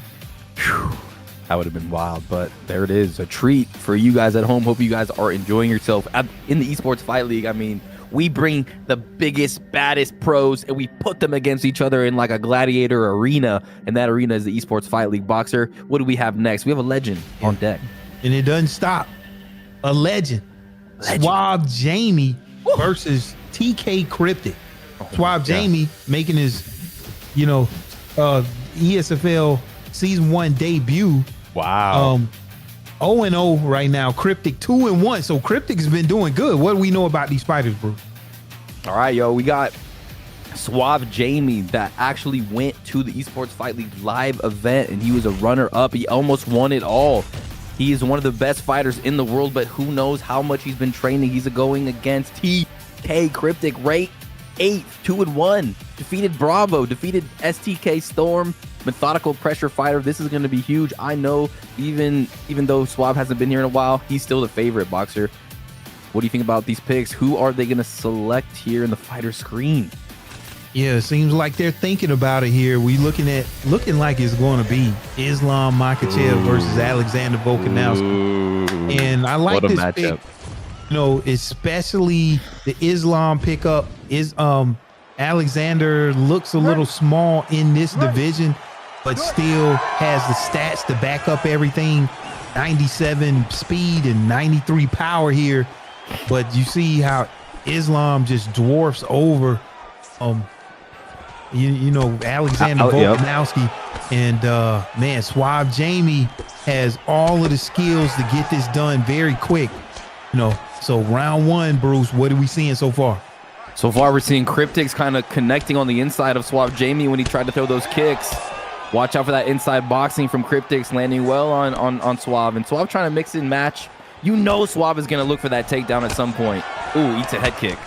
Wow, eats a huge head kick there. I mean, there it is. You're right on cue. You said he was going to go for that takedown. And we know that Jamie is also a technician in his own right on this ground here, getting his first takedown denial here. Gets denied trying to go into full mount there from Cryptic's. Yeah, Suave Jamie, I think he's so good everywhere the fight can go. But if I had to pick where he is a legend, I think control and his on-top control is legendary. I'm not sure about his submission game. We're going to see if he can lock in the submission. I'm sure he's been training it, but you do not want Suave Jamie on top of you in the first round. Yeah, that's all bad, especially with Islam has a 98 top control with a 92 bottom control. And see, and I hear Jamie is definitely good in his side control. And let's see, he gets his first transition block here. Yep. Let's see what he's able to do. Already landing a lot of damage there with a lot of elbows from that side control position. It makes me so happy that the devs made the change to hold the R1 to speed up the modifier to get out of these positions. Because man, when you were stuck here against a guy like Suave, you weren't getting out. It was over. Yeah, and so now that R1, that muscle modifier, you're able to go out, 3 different ways. You can use that muscle modifier to go up. You can go and go into the sprawl position, go into half guard. But you're going to do that sacrificing some stamina. So you got to use it wisely. He snuck on his back right there. Okay, and I mean, it's a good job from Cryptic. Yeah. He now finds himself in the full mount just because he decided to use that muscle modifier, and now, you know, he has a minute to work. And he looks real good on top. Very key denies here. Maintaining stamina control, that's important. 48 seconds going to posture up, and Suave Jamie says no, and then he transitions himself. Oh, is he denying these? Yeah, I don't know how they do it. I mean, sometimes when I'm on the bottom, people just, I don't know if they're pre-denying one way or the other, you know, but I mean, that's one of the faster transition blocks. And if you can get that, you know, then, you know, I mean, that's very powerful, but he wasn't able to take advantage of that. Nope. Ooh, slips, and these guys are very well matched here. I'm seeing it early. Suave, only 3 to 7 significant strikes with a lot of control time. Obviously, Suave Jamie probably took control of round number 1. I wish this was a 5-round fight, but it's just a little bit different pace this fight than the other ones. Yeah, both fighters there showing respect to each other. Now, one thing I like, Cryptic's on the ground was able to get his dominant position, but then wasn't able to posture up from there. So I don't know how much he did in the eyes of the judges there. I would definitely give that first round to Suave Jamie. So let's see what Jamie does, if he can follow up that good performance from round 1 going into round 2. Yeah, we'll see if Suave wants to go back to the, well, you know, he wants to go back to that takedown, but we'll see how he sets it up. And Cryptic has been very good on the feet. He's been landing these inside shots and defending himself pretty well. And I know Suave Jamie is not liking it. Yeah, Suave Jamie just searching for when he can go for that takedown and landing some huge strikes of his own. But Cryptic's, look at there, I'm looking at head health of Islam Makhachev, and it's not looking good, man. I mean, so Cryptic's is slipping in some powerful shots, and he's looking like he could go for a takedown of his own, and gets that. Turning takedown there is going to take some stamina, but he's on top early here in the second round, which is giving him a lot of control time. Yeah, and the fact that he elected to go to the ground too shows that TK Cryptic has all the tools in his bag. He's confident. He's not afraid of the ground game. He's not afraid of Suave Jamie's name. He's here to win, and he's doing a phenomenal job as we hit the midpoint of round number 2. Got full stamina advantage here, and he's kind of just waiting for Suave to make a move, but nope, the ref's going to go ahead and stand him up. Back to the feet we go. Okay, so back to the feet. Just elected to score all of those points there and do some of that body damage here. So let's see if these guys open up, start throwing their hands, in a nice swing uppercut there coming out from Suave Jamie. Let's see if Cryptic can return the favor here. Only 2 minutes left to go in the second round. Only 2 minutes to go, and I'm really noticing Cryptic is very patient boxer. He's kind of just sitting there and waiting for Suave to make the move, kind of just popping out the jab, and then whenever he's in range, right on the inside, he kind of blitzes with a shot or a 2-punch combination. Cryptic's so patient in there. Yeah, exactly. He's patient, and he's reading his fighter. And let's see how he's able to read and adjust to all of these body shots. And then that was a nice slip straight there from Cryptic. Very nice. And Suave is hitting him too. He's popping him with shots here and there, but it just seems like on the feet, definitely Volkanovski here, played by Cryptic, has a nice little edge. Yeah, nice flow right now coming from Cryptic, but I'm seeing Jamie land so many teeth to the body, and I know they add up, especially on the judges' scorecard here. True. Only 30 seconds to go in round number 2. Not sure who has this round here, but man, Cryptic's landing shots. And there it is. Huge rock there, and a well-timed takedown there. Spear takedown. And that might have stolen the round. That might have stolen the round for sure. A nice little rock. Guaranteed takedown, and he's not afraid to put Suave on his back. And Suave landed a really good left hook right before that sequence, and he's still there. He's competing very nicely and doing damage. Suave Jamie's finding his rhythm, but it's all Cryptic. Look at how much blue is on the side of Cryptic. A huge round for Cryptic in round number 2. Yeah, judge doesn't seem like they have any choice but to score for the blue corner in round number 2. But you never know how they see it. So this could be whoever wins round 3 takes it away. So let's see how these fighters come out fighting. They've been slow and methodical, and I don't expect nothing less here Let's see if one of these fighters can get a rock here. Cryptic has not really, he hadn't taken any damage too much in terms of cut resistance. So let's see what Suave Jamie is able to come up with here in this third round. And Suave has that injury. He might be down. He's eating a lot of shots. Whenever they're on the inside, it's Cryptic going to the body, blocking everything, just really making Suave Jamie's night a tough one. And Suave Jamie's really trying to find how he could defend, get through the carapace, the armor of Cryptic's, and right there he stuns him with a nice uppercut, a rear uppercut, I believe. Yeah, exactly. Nice stun there, and then nice head movement returning from Cryptic's here. I mean, these guys are just, I mean, they're so methodical to where you never know who's up right here. Both guys exchanging rocks here. And then, man, Islam Makhachev and Suave Jamie, man, they're just going for it, just winging these shots here. Yeah, Suave Jamie is doing what Suave Jamie is so good at in the past. He would just stand in front of his opponents and walk them down and really break their block and just destroy him. And that's what he's doing right now. And Cryptic is finding the kitchen is getting a little too hot, so he's trying to throw back. Yeah, exactly. So what we looking at here coming up, a huge rock right there, shots to the body. Round number 3 over halfway done. Seems like Cryptic may come out and take the lead, especially with that eye health there of Suave Jamie. This will be a huge win if Cryptic can get it done here. But Bruce Cryptic coming out with major damage here in the third. Yeah, Cryptic's fighting so well, being so defensive, really making sure he does not get hit flush. There's a left hook, though, that's been landing nicely for Suave Jamie, and the head kick connects. There's the takedown, but the denial, the pre-deny. Suave Jamie ready. 1 minute, 30 seconds left, and these two are so close. Exactly. So another rock there coming out from Cryptic's there with a huge lead left hook there coming out. But just see what Suave Jamie does. I think he's going to have to leave it all here on the line. 1 minute to go in the third round here. May need a finish here to get this win, but you just never know. It could go either way, and a nice takedown denial there from Suave Jamie. 38 seconds to go, Rob. It could be anybody's fight. Oh, man, it looks like it's going to be Cryptic's night tonight. Again, he rocks Suave Jamie as he plods forward. Suave really wants this kill shot, but just no, and the perfect takedown from Cryptic's to probably etch himself a winner tonight against the legend Suave Jamie, and he goes right into crucifix. Yeah, I mean, that is nothing you really can do. You miss your 1-2 head kick, and then you get taken down from a well-timed takedown attempt, but you never know which way the judge is going to see it. But Cryptic's fighting a very great fight here against a legend in his own right, Suave Jamie.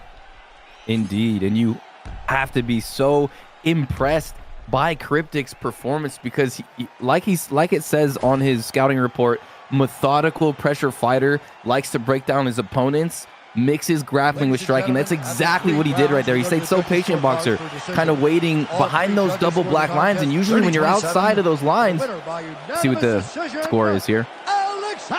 Alexander. Wow. Woo! A win. Like I was saying, Cryptic's just absolutely beautiful performance. Beats a legend, and now he's going to move up. What was his ranking? He was a top 8. He just beat a Xbox legend. So, big win for Cryptic, boxer. How'd you feel about that fight? That was awesome. Yeah, very technical fight. You know, both of those fighters seem to have similar styles there. And, you know, the head movement of Cryptic at the very end really got it done, and that's a good job, especially with Alexander Volkanovski giving up some of that reach to Islam Makhachev. So that was a great fight. Now you got Suave Jamie going down to 0-1, and you know it's a lot of fighters out here around that 0-1, 1-2. You know, especially after the night, it's going to still be great fights for Suave Jamie, man. I mean, it is some absolute killers down here with losing records, but that's just how good the lineup here is on the PlayStation side for ESFL. But let's right along. So we got WR of VuK versus Leaxe. 2-1 and Leaxe 2-1. Okay, so both of these fighters want to get a win here with similar records. What do we know about both of these fighters, bro? I have been waiting for this fight all night long because I saw, okay, WR of VuK. He defeated Swiss Leaxe, who we're going to see later tonight fight. If anyone that beats Swiss instantly is, got some of that hype going for him. 2-1, but Leaxe, I fight against Leaxe on ranked. This guy is a killer. He walks you down. He has the craziest combination, so fast, so nasty. Insane fighter. Number 9 VuK versus number 6 Leaxe. This is a huge fight for contendership. Let's see what happens. Yeah, exactly. Coming all the way across the ring to touch gloves here. Now, one thing about this Tony Ferguson here, this prime Tony Ferguson, has a 100 cardio. So you're going to be able to probably take the stamina advantage here, is what we seeing coming out here early versus Leaxe. And he has a 98 chin, Rob. So 99 recovery. So great in this health department.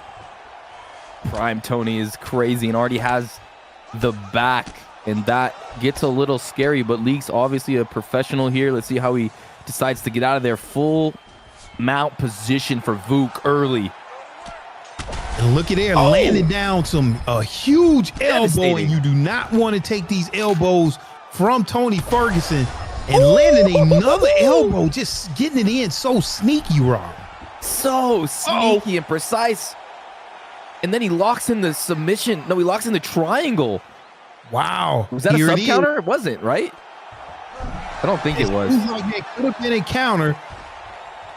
But look at there. Leaxe gets out without taking any damage. That's a good job. Wow. Yeah, that was by Leaxe. Now Leaxe on top. That was getting really bad. The precision of those elbows from VuK was scary. VuK striking first blood, then second blood. And, Leaxe trying to find some rhythm here on top, slowing the fight down. But Tony off his back is no joke. Yeah, exactly. And then I really like what VuK was doing in terms of throwing a round strike and then coming with an elbow. And he was able to land 2 elbows successfully in a row. So good job by both of those fighters. But now they're back to the feet. Let's see what Leaxe can do. Has a little under 2 minutes here to work here. But all of that power of Dustin Poirier. But let's see what VuK can do with a prime Tony Ferguson with all of that stamina. Let's see if he uses it to overwhelm his opponent. Leaxe and gets a rock and a takedown here before the end of round 1, Bruce. That was huge. Oh my God. That pull elbow into that judo flip was so nasty. Right into the triangle. I mean, this guy is scary. VuK is scary.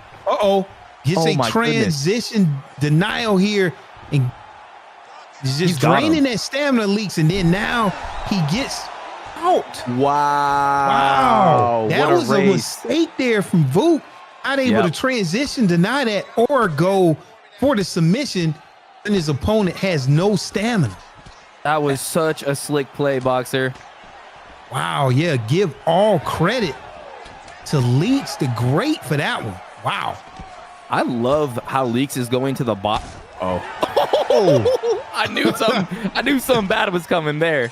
Yeah, that's almost the worst, when somebody ducks your head kick and then they're coming with an overhand. I've never seen Leaxe get, manhandled like this, but VuK is the real deal. But Leaxe is still fighting well, and he's doing a good job.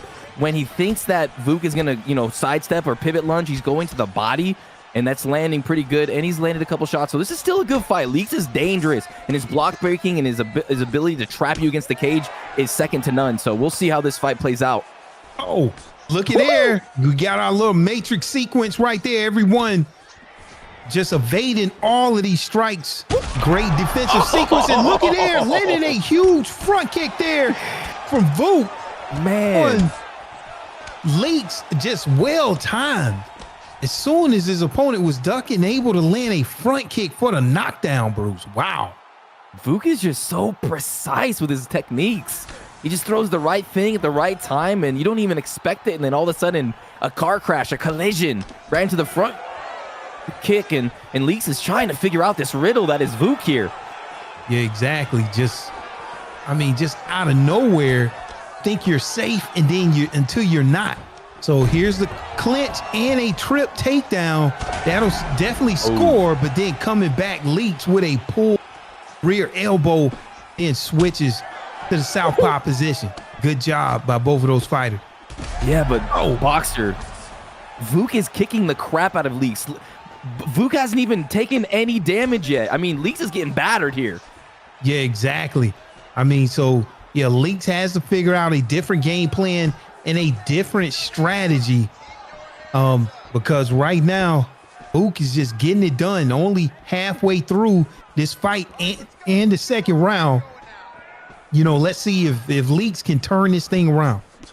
Yeah, we'll see. And VuK has been really doing a good job at sneaking that front kick from Tony Ferguson is so fast. And this is where it gets kind of scary, but look at the head movement from VuK, eating a couple shots. Good denied by Leaxe, and Leaxe now on the attack. And again, that front kick just so nasty.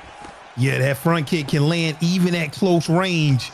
And so you see Leaxe putting on the pressure, has Tony Ferguson back behind that black line, but he does not want to go into the guard of Tony Ferguson. Matter of fact, it's VuK that goes for the takedown and he gets sprawled there from Leaxe.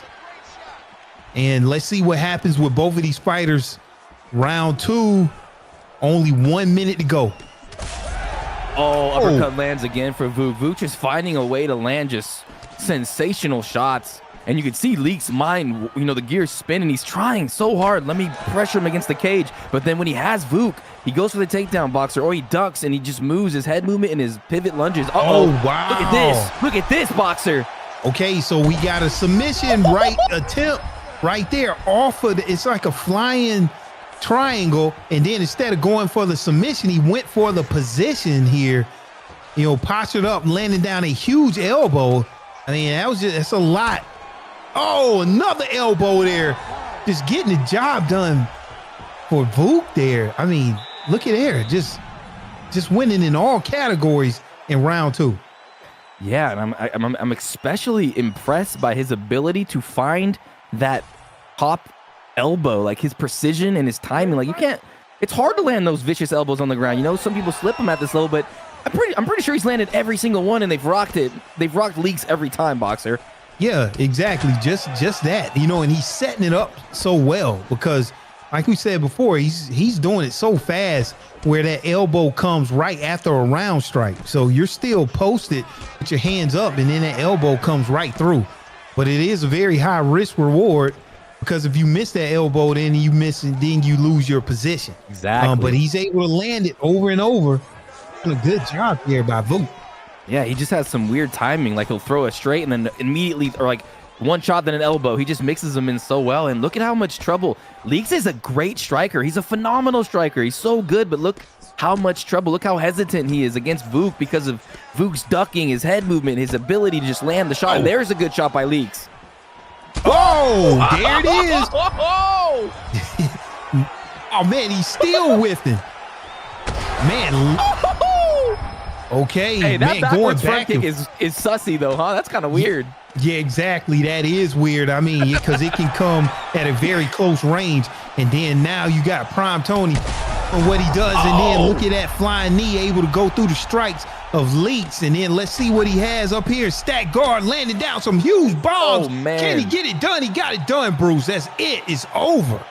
Wow, VuK is the real deal. VuK is a killer. Now I see how Swiss Lebix dropped an L to VuK. I was so interested to see his gameplay and his style, and he has it all. His ability to land precision power shots, just devastating shots where you don't even expecting. It's like a lightning bolt from Zapdos, just in the soul. You know, VuK is the real deal, and Leaxe that was a 6th ranked Leaxe boxer. How'd you feel about that fight? I mean, man, whenever you can beat somebody that high caliber up in the ESFL, that means that you're moving up. And what I feel about that fight specifically, I mean, I really like those elbows from top mount that VuK was able to land. That's something I'm gonna have to take away and put into my arsenal. So that was a great job by both of those fighters, but tonight was the night of VuK getting it done. So moving right along into this card, now we have EliteKing versus Vanio.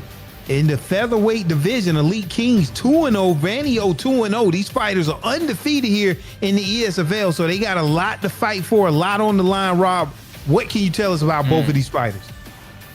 Vanio ranked number 10, EliteKing ranked number 7. I mean, you said it. Both guys undefeated, both guys very well-rounded, and here we go. Conor McGregor being selected against Max Blessed Holloway.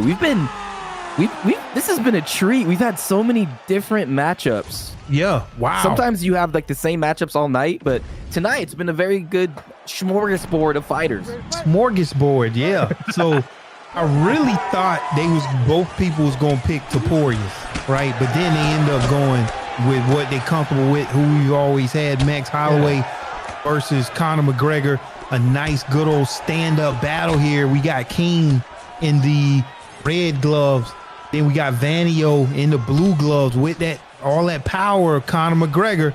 So let's see what these fighters do in this stand-up battle. Yeah, that Taporia pick is so nice now. You don't see as many Max Holloways or even McGregor's because that submission threat from Taporia. But here we go, a nice matchup. EliteKing's fighting pretty well. Vanio obviously slinging a lot more power than Max Holloway, but Max does have the volume, the cardio, the stamina, and the durability. Yeah, exactly. You said it. But then look at there. Holloway already has a hurt right eye. And then look at there. So Vanio just landing another hook. And let's see if he's able to continue that damage on the right side of EliteKing's face there of Max Holloway. Yeah, that was a big left hook from Vanio. The most powerful shot so far landed, and these guys are using their footwork pretty nicely. Again, that left hook is just money for Vanio. Yeah, landing that left hook, and let's see as the concern from the doctor side, if it continues, if he's able to continue to land that left hook there. But EliteKing's able to come back with a combination of his own there, and both of these fighters looking very good inside of this stand-up here, but you can't mess around with Conor McGregor and all of that power there. And look at there, he's landing it over and over, Bruce. Ooh, yeah, that uppercut then, and it's Vanio landing the more powerful shots. You see the head health dwindling a little bit, the injuries accumulating on Holloway. Holloway does have his moments, though. EliteKing, you see him with those Max Holloway combinations. He has to throw in rhythm, and he has to throw like 2 to 3 punches at a time to match the power of just one Conor McGregor bomb. So far, Vanio in control. Yeah, exactly. You got to watch out for that Conor McGregor bomb there. And look at Max Holloway. I see that blood just dripping down. And then look at that nice, what is it? Sway, not sway, lunge. but lunge to get out of the way. It's something I want to incorporate inside of my game because that totally gets you out of trouble and back to the center of the octagon if you're able to time that correctly. Yeah, it's like a huge momentum shift. You're against the cage and you're like, ole, like a bull with a red cape, ole, ole, ole, and then you swap, and then it's like they're against the cage, so it's an awesome play. Yeah, isn't that a soccer chant? Yeah, I think it's like, yeah, but I was thinking the bull, a matador. Yeah, exactly. All right, here we go. 30 seconds left, boxer. 30 seconds left, round one here. Max Holloway with all of that stamina there. His eye is cut, but he's still in this fight here. 10 seconds to go. Not sure who wins round one, but man. Yeah, I mean, Vanio just getting it done, but look at there, more significant strikes there. Interesting. On the side of EliteKings. Now, keep in mind, both of these fighters are 2-0. So we're getting ready to see, as McGregor used to say, someone's O has to go. Who will it be, Vanio or EliteKing? Yeah, and you saw on the judges' scorecards more significant strikes for Max Holloway. Do the judges score that in his favor? I mean, you've got to say the damage in the favor of Vanio. He's already had like a medium injury on that right eye. So if he could find that left hook again and again, which he's been able to do so far, if Holloway does not make an adjustment, doesn't lean, doesn't duck, it's going to be I think a short night for him here. He's coming right back where he left off in the first round, and already right up, boxer.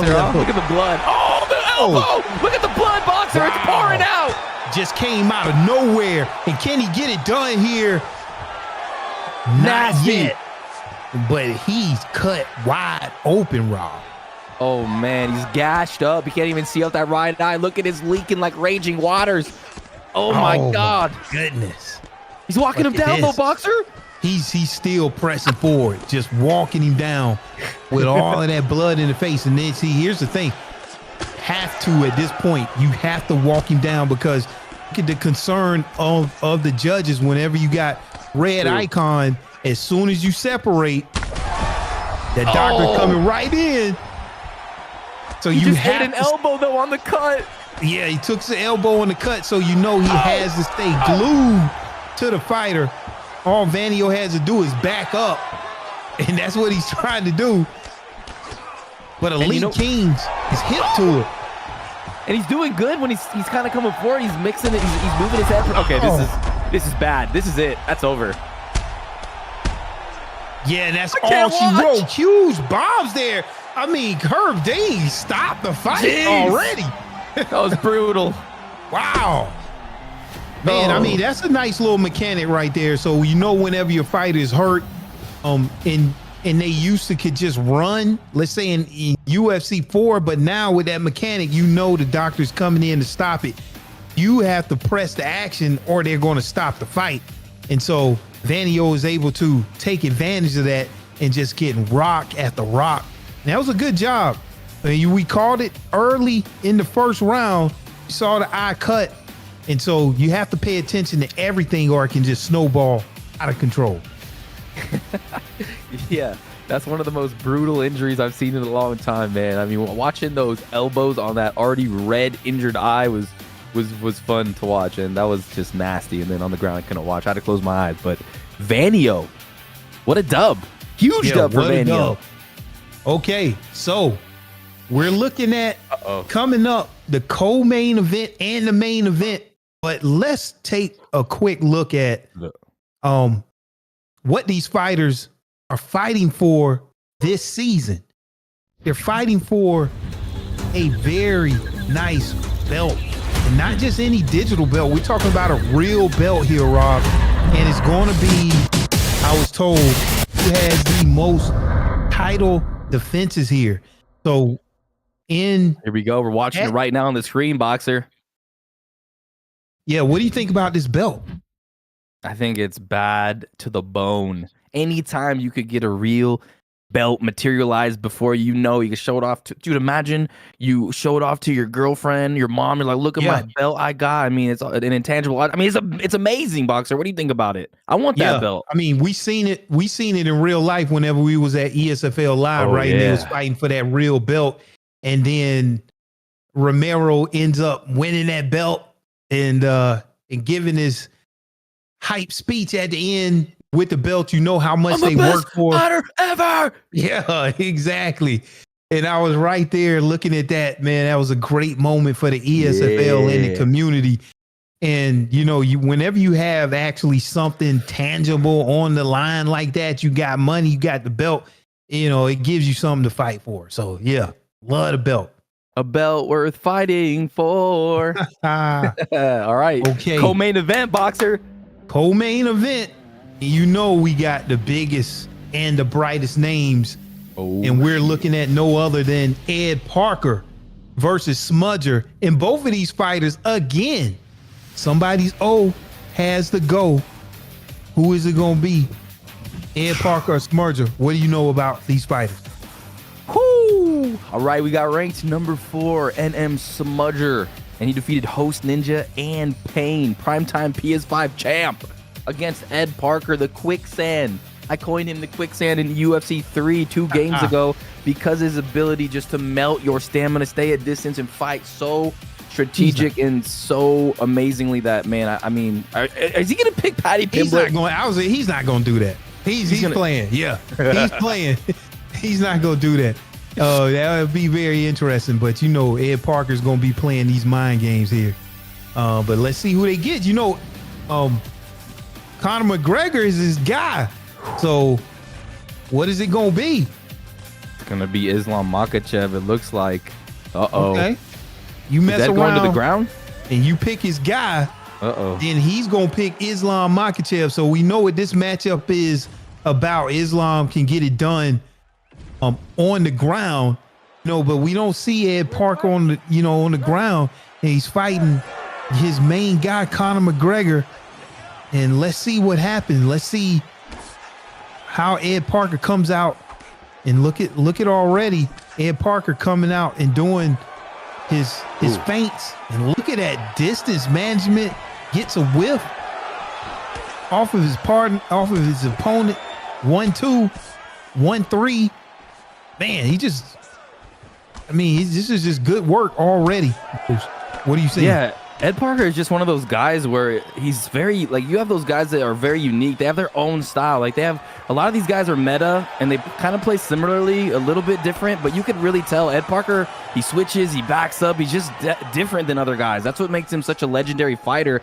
And with Makhachev against his McGregor, he knows every weakness. He knows every strength. He's played McGregor for years. So it's going to be interesting watching him dissect. But Smudger fighting well, and he's tagging EdParker here. Yeah, exactly. And so one thing now with the feints, you got to be careful because they will drain your stamina. So usually we're able to see EdParker come out and get a very quick stamina advantage. Not here against this 2-0 Smudger.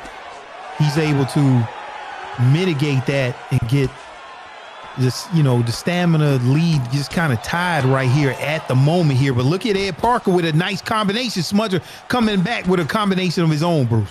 Right, and trying to dig to that body. Smudger being very patient, not overthrowing. And he's also staying in range and putting pressure on EdParker as well. And EdParker is throwing a lot of heat, but Smudger blocking and moving his head well. Both guys fighting extremely methodically here and don't want to take any damage. Yeah, and look at Bruce. Look at EdParker able to lunge out of the way back into the center of the octagon here. And this is how EdParker does it, right? He just, but he's taking some damage here himself, has to be careful, but, he'll look like he's just peppering you and then all of a sudden you're in trouble. But Smudger knows exactly what he's doing. He's 2-0 for a reason. Let's see what he's doing. Look like he's doing some work himself, Bruce. He really is. Anytime you could maintain a nice stamina advantage over, they were even now, but he had a little stamina advantage earlier, and he's really being careful, standing his ground. You're seeing EdParker really moving and grooving here. Look like he's trying to go for the takedown, but man, it's just so close. And also Smudger Boxer is landing the body shot here and there. He's like right there. He's going for it. Oh, look at the feints there. Beautiful stuff from both these guys. Yeah, whenever you got the feints, you mixing in the head movement and, the distance management, with all of the footwork. This is what makes for a beautiful fight. Both guys looking for a body uppercut. They're changing levels here, doing a good job in round one. Not sure who this goes to. Fighters had their moments in round one, Bruce. This is a tough one to score. And both guys are making it very difficult for their opponent to land clean shots. You're noticing Smudger landing some good body shots, putting some pressure on the block of EdParker. EdParker really doing a good job of pivot lunging, switching stances. You could tell he wants the takedown, I think, but just hasn't really gone for it. Hasn't pressed the red button to go for the takedown. But I don't know, man. Boxer, it's so close, isn't it? It's a great fight. It's very close. I'm very impressed with how Smudger is able to manage the stamina of Conor McGregor, whose cardio is only a 90. You got a 96 cardio for Islam Makhachev. So he's doing a very good job here managing that stamina, Smudger, with Conor McGregor. He is, and now EdParker kind of coming in with that straight punch to the body, sniping him with it. Sneaks that uppercut, mixes it up a bit, and you got to love the misdirections from EdParker here early. Yeah, EdParker feigning and showing a lot of different feints down low, still trying to attack that body over and over. 3 strikes in a row. If it lunges out of the way, but Smudger right there in the center of the octagon and not allowing any takedowns. I don't even know if EdParker is going for takedowns at this point, but Smudger really seems to be in control, Bruce. He does. It seems like they're fighting at Smudger's pace, and EdParker's fighting so well, defending himself so well. Both guys are. They're making it really, compared to the other fights, they're making it really hard to land like a flush shot. So much blocking going on here. Yeah, and it's very tough when you fight a very technical fighter because you want to get in there and just press buttons and let's fight, you know, but it's like, no, technically, you know, we're going to sit back, we're going to move our head, we're going to duck, we're going to sway, we're going to block, we're going to feint. And it's just like, and you got 2 fighters doing this, right? And so this is why both of these fighters are 2-0 and they find themselves in the co-main event at ESFL, you know, and so great technical job here from both of these fighters. So good. Both guys finding their moments. Off the clinch. And now EdParker kind of coming forward, landing some shots. And EdParker is on all over Smudger. Smudger kind of finding some sort of rhythm, but so back and forth. The momentum just keeps shifting. Such an even fight. Well, good matchmaking here. Great co-main event. Yeah, and so with Conor McGregor, one thing, he has those fast hands, so he's going to be good up close there. And he also has that pay to miss. So his sways will be more effective than Islam Makhachev. But in terms of the stamina, they're still even. None of those perks really see. Look at this. Let's spice it up a bit, Bruce. He's like, let's get it going, man. Let's fight. Hands behind the back. It connects on that right hook. That was the strongest punch of the fight so far. Now backing up EdParker. EdParker slipping. Smudger doing well. Yeah, wow. It's, you know, so here it is, round 2. I mean, it's just still a technical battle. We got 2 Floyd Mayweathers in the octagon, you know, just very defensive. Yeah. Who takes this? I don't know. I'm at the edge of my seat. I'm waiting for one guy to take over, but it's just, they're just both so darn good. They're so evenly matched. They're just, it's such a great fight to watch. Yeah. The defense, man. The defense is there. Defense is there. We see damage on the left side, EdParker's face. So let's see if right hand Smudger can find that right hand. I don't think it'll go, you know, to the doctors, but you never know, you know, how these injuries can snowball here. And let's see, round 3, they got to get it done in this round. If you're either one of these fighters, I wouldn't want to let it go, you know, to the judges. But let's see what happens, Bruce, here in round 3. Yeah, we'll see. Third and final round. Both gentlemen have put pressure. Nice shots from Smudger. Bam! Big left hand from Smudger. Finally, someone breaks through the defense and gets a rock, and that's Smudger. Yeah, exactly. And then now that I'm thinking about it, I mean, you got 2 fighters that are equal in skill. You do not want to keep the fight, you know, in the wheelhouse of Conor McGregor on the feet, right? In this game. So, but EdParker, we've seen him come back, you know, who knows? He could have won the first 2 rounds. You just never know how it's going to go. So if I was either one of these fighters, I wouldn't feel good taking this thing to the judge's scorecard. And we got 3 minutes, 10 seconds left to go. Let's see if one of these fighters can get it done. Nice right hook there, lead hook by EdParker. But Bruce, man, this is a close one still. Yeah, and that's a great point, Boxer. This is Smudger's fight, right? This is where you want to be if you're a Conor McGregor player. On the feet, throwing shots, trading. And I don't think EdParker wants to be here with Islam Makhachev. I think he's comfortable here. I think he'd want it to go to the ground, but I think Smudger's controlling this fight. I would have to agree with you. Yeah, Smudger controlling this fight here. EdParker usually gets things done on the feet there, gets, you know, the takedown stuff there by Smudger. And, you know, this round here looks to be the round of Smudger. I see he's landing a couple good combinations and then gets another rock and a huge knockdown. And for round 3, that definitely solidifies it. Up kick there from EdParker, but a nice big event there for Smudger, taking control in this round 3, Bruce. Taking control. Now every advantage in the corner of Smudger. Stamina, head health, damn, maybe even the round. So now we're going to see a desperate EdParker, and he could pull a rabbit out of his hat. EdParker is a great magician out there. Let's see. If he could get this win, that would be crazy. But Smudger just looks too good in there tonight. Yeah, just, you know, a little bit faster. You know, whenever you're talking about Conor McGregor, you know, he has that predator perk. You know, so his movement when advancing sideways is faster. He's just better all around on the feet. Woo. You know, in terms of striking than Islam Makhachev. But man, Smudger's still just, I mean, here it is. Can he get it done? If I was him, I'd go for it. Oh, bang. Wow.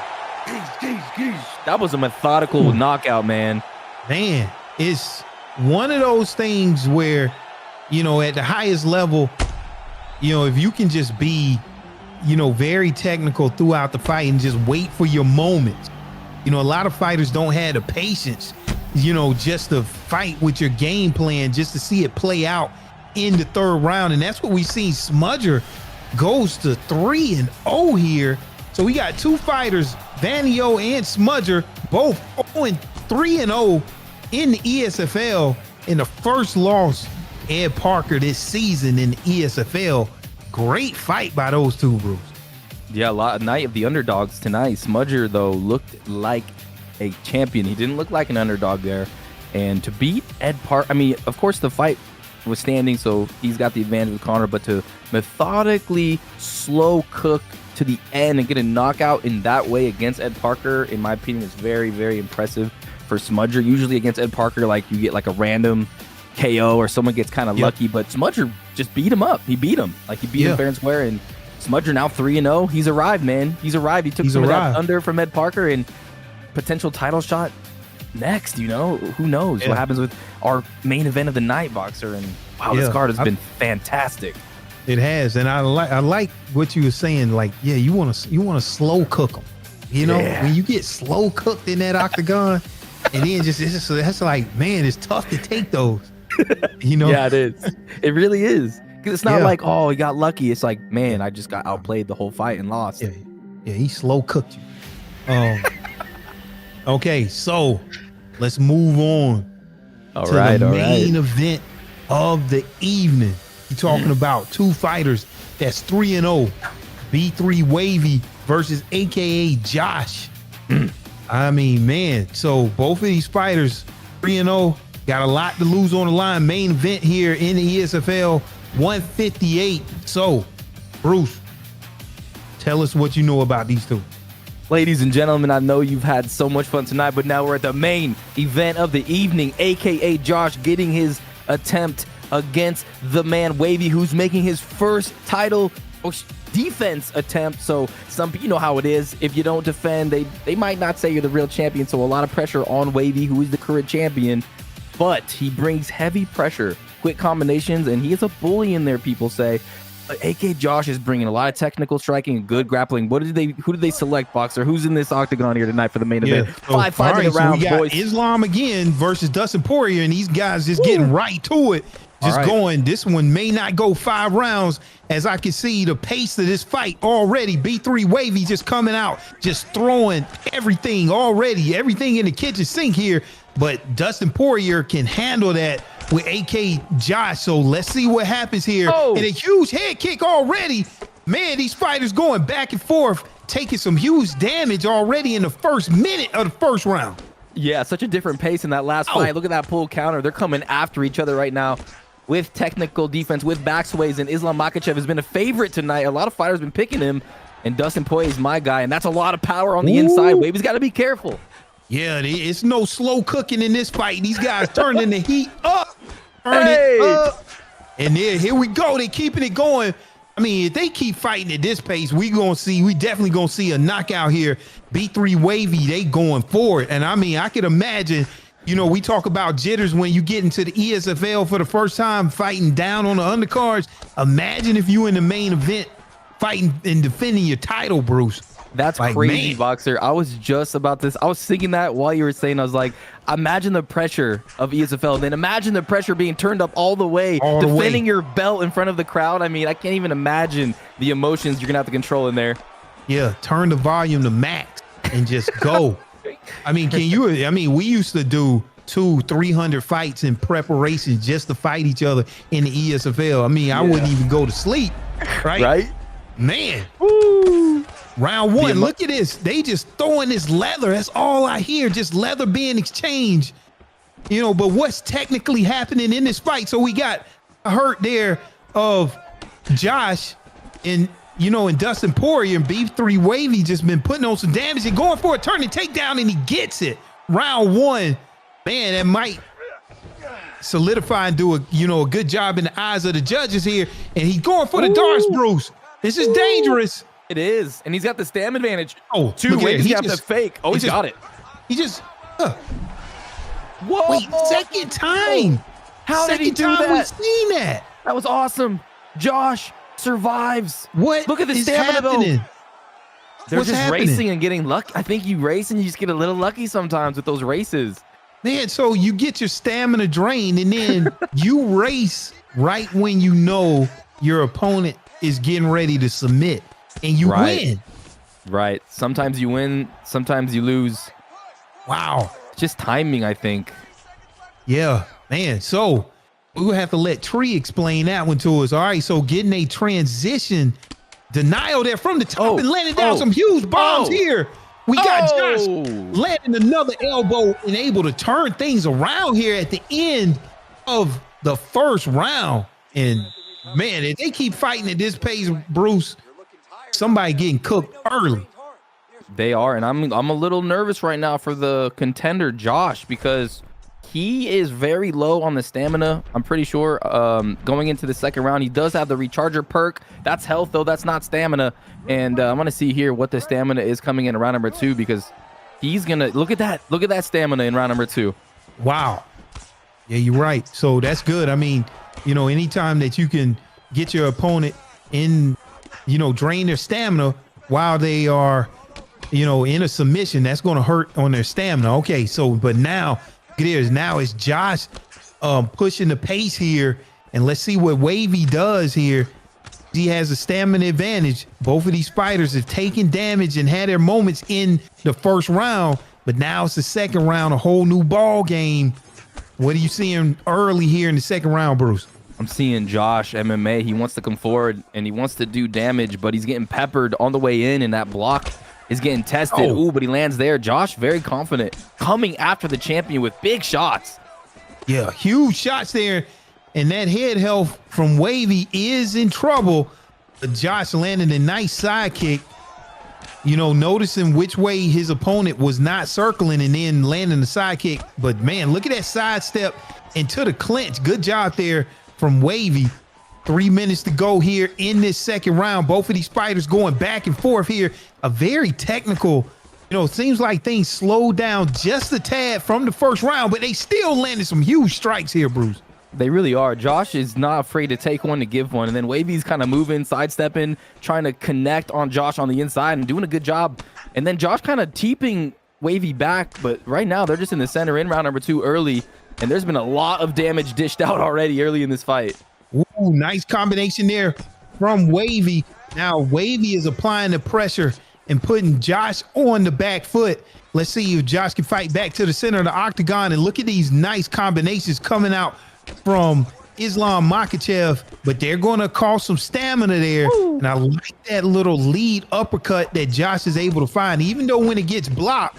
So Makhachev not able to get the takedown off of that leg catch there. And could it be Josh to get the takedown? He gets denied.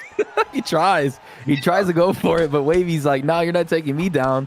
And Josh still doing a good job, Boxer, of kind of standing right in his face, putting that pressure on him, and he's making Wavy react a lot. Yeah, Wavy is reacting a lot. We got to remember everything that's on the line right here. And then that's a nice pivot lunge there with a nice, very, and look at this. Look at that movement, but he pays for it, gets hit in the body. So Josh doing a good job of recognizing his opponent and where those body shots are and pushing his opponent against the cage there. Man, Josh now applying the pressure. This is going back and forth. It really is. They are firing bombs on each other. Wavy is exchanging. Josh is exchanging. It's almost like they're fighting a 3-round fight, but they're in a 5-round war. They might gas out if this goes later, but it doesn't seem like it's going to make it to the end. These guys are coming for the kill, and Josh is coming for that title, but Wavy does not want to relinquish it as we go into round number 3. Boxer, this fight is pretty wild. Yeah, it's crazy because, like you said, they're fighting a 3-round pace, but this is a 5-round fight. So at the end of the 3rd round, if we go that far, I would like to see what his stamina is. Me so too. it looks like fighters are like, look, taking a break. They done pressed a lot of buttons over these past 2 rounds. And now you're going into round 3. But look at that nice That was pivot nice. lunge replay. That was beautiful. And he landed a hook after that too. And landed a hook. That So was round great. 3, let's go. You know, both fighters have settled into this fight. You know, they've had 2 rounds to see each other's game style and, you know, what they're bringing to this fight. So now it's just about execution. Who can get it done here? And right now, seeing that right eye of Dustin Poirier hurt. So can Wavy, the champion, take advantage of that? And he elects to go for the takedown and get stuffed, Bruce. Wow, what a play. Good job by Josh. And you're seeing Wavy now starting to fight. Look, do you see that little step back? He's starting to step back and then fire that straight and fire that counter. And that's working. Yeah, all of those little nuances to get your opponent to miss, and then you make them pay. And so that's what Wavy is doing, and Josh, both of them having their times right here. And so, man, round 3, and look at there, landing a huge left hand there on the side of face that's hurt, and a couple more strikes on that side, and that doctor's going to start getting more concerned. As you can see, it's not quite red, but it's orange. It's getting there. Yeah, it really isn't. And you're starting to see why Wavy is the champ. He's making better adjustments than Josh MMA, and he's fighting very confidently. Uppercut lands, big body shots. Josh is in trouble, grabs the clinch, and the champ is all over him, having a great round number 3. Oh, but he eats an uppercut, Boxer. Eats an uppercut, and it busted that nose all the way up, and you just never know how quickly things can snowball. And the doctor may become a factor in this fight. I mean, here it is. So now it's just overall. So no eye, no nose there on Justin Poirier until you get hit. And there it is, a huge rock there. Oh, nice sway. Look at this. Oh, huge knockdown there. Oh, Wavy, and he gets it done defending his title, Bruce. Wow. Damn, Wavy is vicious. Wavy walked him down. What a fight. That was crazy. That was really evenly matched, but man, Wavy showed his championship prowess even before the championship rounds. In round number 3, you saw that right eye get exploded by a left hook, I believe, and then after that, Dustin just could not take the pain, and that was all she wrote. Ducked right into that uppercut. Boxer, what a main event. What a title fight. Yeah, what a title fight. We couldn't see just how damaged that right eye was hurt until you see this replay. That eye was just wide open. And look at there. I mean, B3 Wavy just really getting it done against a very dangerous Josh. Both of these fighters came out, and you could just tell they was here to get this fight finished. This was not going to go to the judges' scorecard. High-paced action. A lot of damage dealt out by both of those fighters, worthy of a main event. And man, we had a great card here this afternoon. Just remember, these fighters are fighting for a lot. They're fighting for that physical belt that we just saw for the co-main event, right? And so, Bruce, after everything that you saw tonight with this great card and all of these great fighters, I mean, this just turns the volume up in terms of and the belt in terms of like, man, we're fighting for something. You can tell by these performances tonight. Yeah, I'll tell you what, it's going to be very tough to get yourself a title shot on the PS side because there's so many good fighters. We saw Smudger, we saw Vanio, we got that scary Voldemort guy, VuK. And then you have freaking the fight of the night between Papa Doc and Dave. So many. That's got to be fight of the night. The draw was absolutely insane. Then we seen that title fight. I mean, these guys came for it. And now Wavy, 4-0. We have an undefeated champion right now. Confident. And you know when you start winning and you get that defense, Boxer, it's going to give you more confidence. It's going to give you more motivation. It's going to make it harder unless you slack off and you're partying with the ladies or whatever. But yeah, we got a good champ. Yeah, exactly. Good champ, man. And then, of course, that fight, Dave Papa Doc. I definitely think that was fight of the night. Definitely. One of my favorite fights, though, and it's always, been, since I've been seeing Treehouse, just because his style is so different, showing you that you can do it totally different. I'm going to come in here and I'm not even going to throw punches. And then also, Treehouse, my honorable mentions, not pimp, but Pip. Right? We Pip. Yeah. And then I'm the GOAT. I mean, between all of those and everybody else, you know, we had the huge names. We had the EdParkers. We had the Papa Docs. You know, we had the Jamies. All of the stuff, man. It's a great card. You know, man, top to bottom. Yeah. So, man, anything else you want to say in closing? Great night of fights. And don't forget, GOAT 1099 is back. That's all I wanted to say. GOAT 1099 is back. If you don't know GOAT 1099, the man that came back, one of the most dominant champions, came back when Nas was on his stuff and beat Nas to reclaim 1099, one of the best players ever, boxer, and he's back in.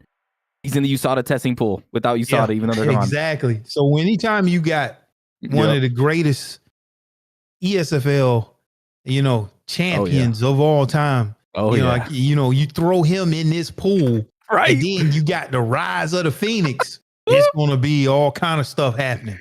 So, man. Yep. Yeah. So great night of fights. This has been ESFL 158. So see you guys in the next card. See you guys later. Peace.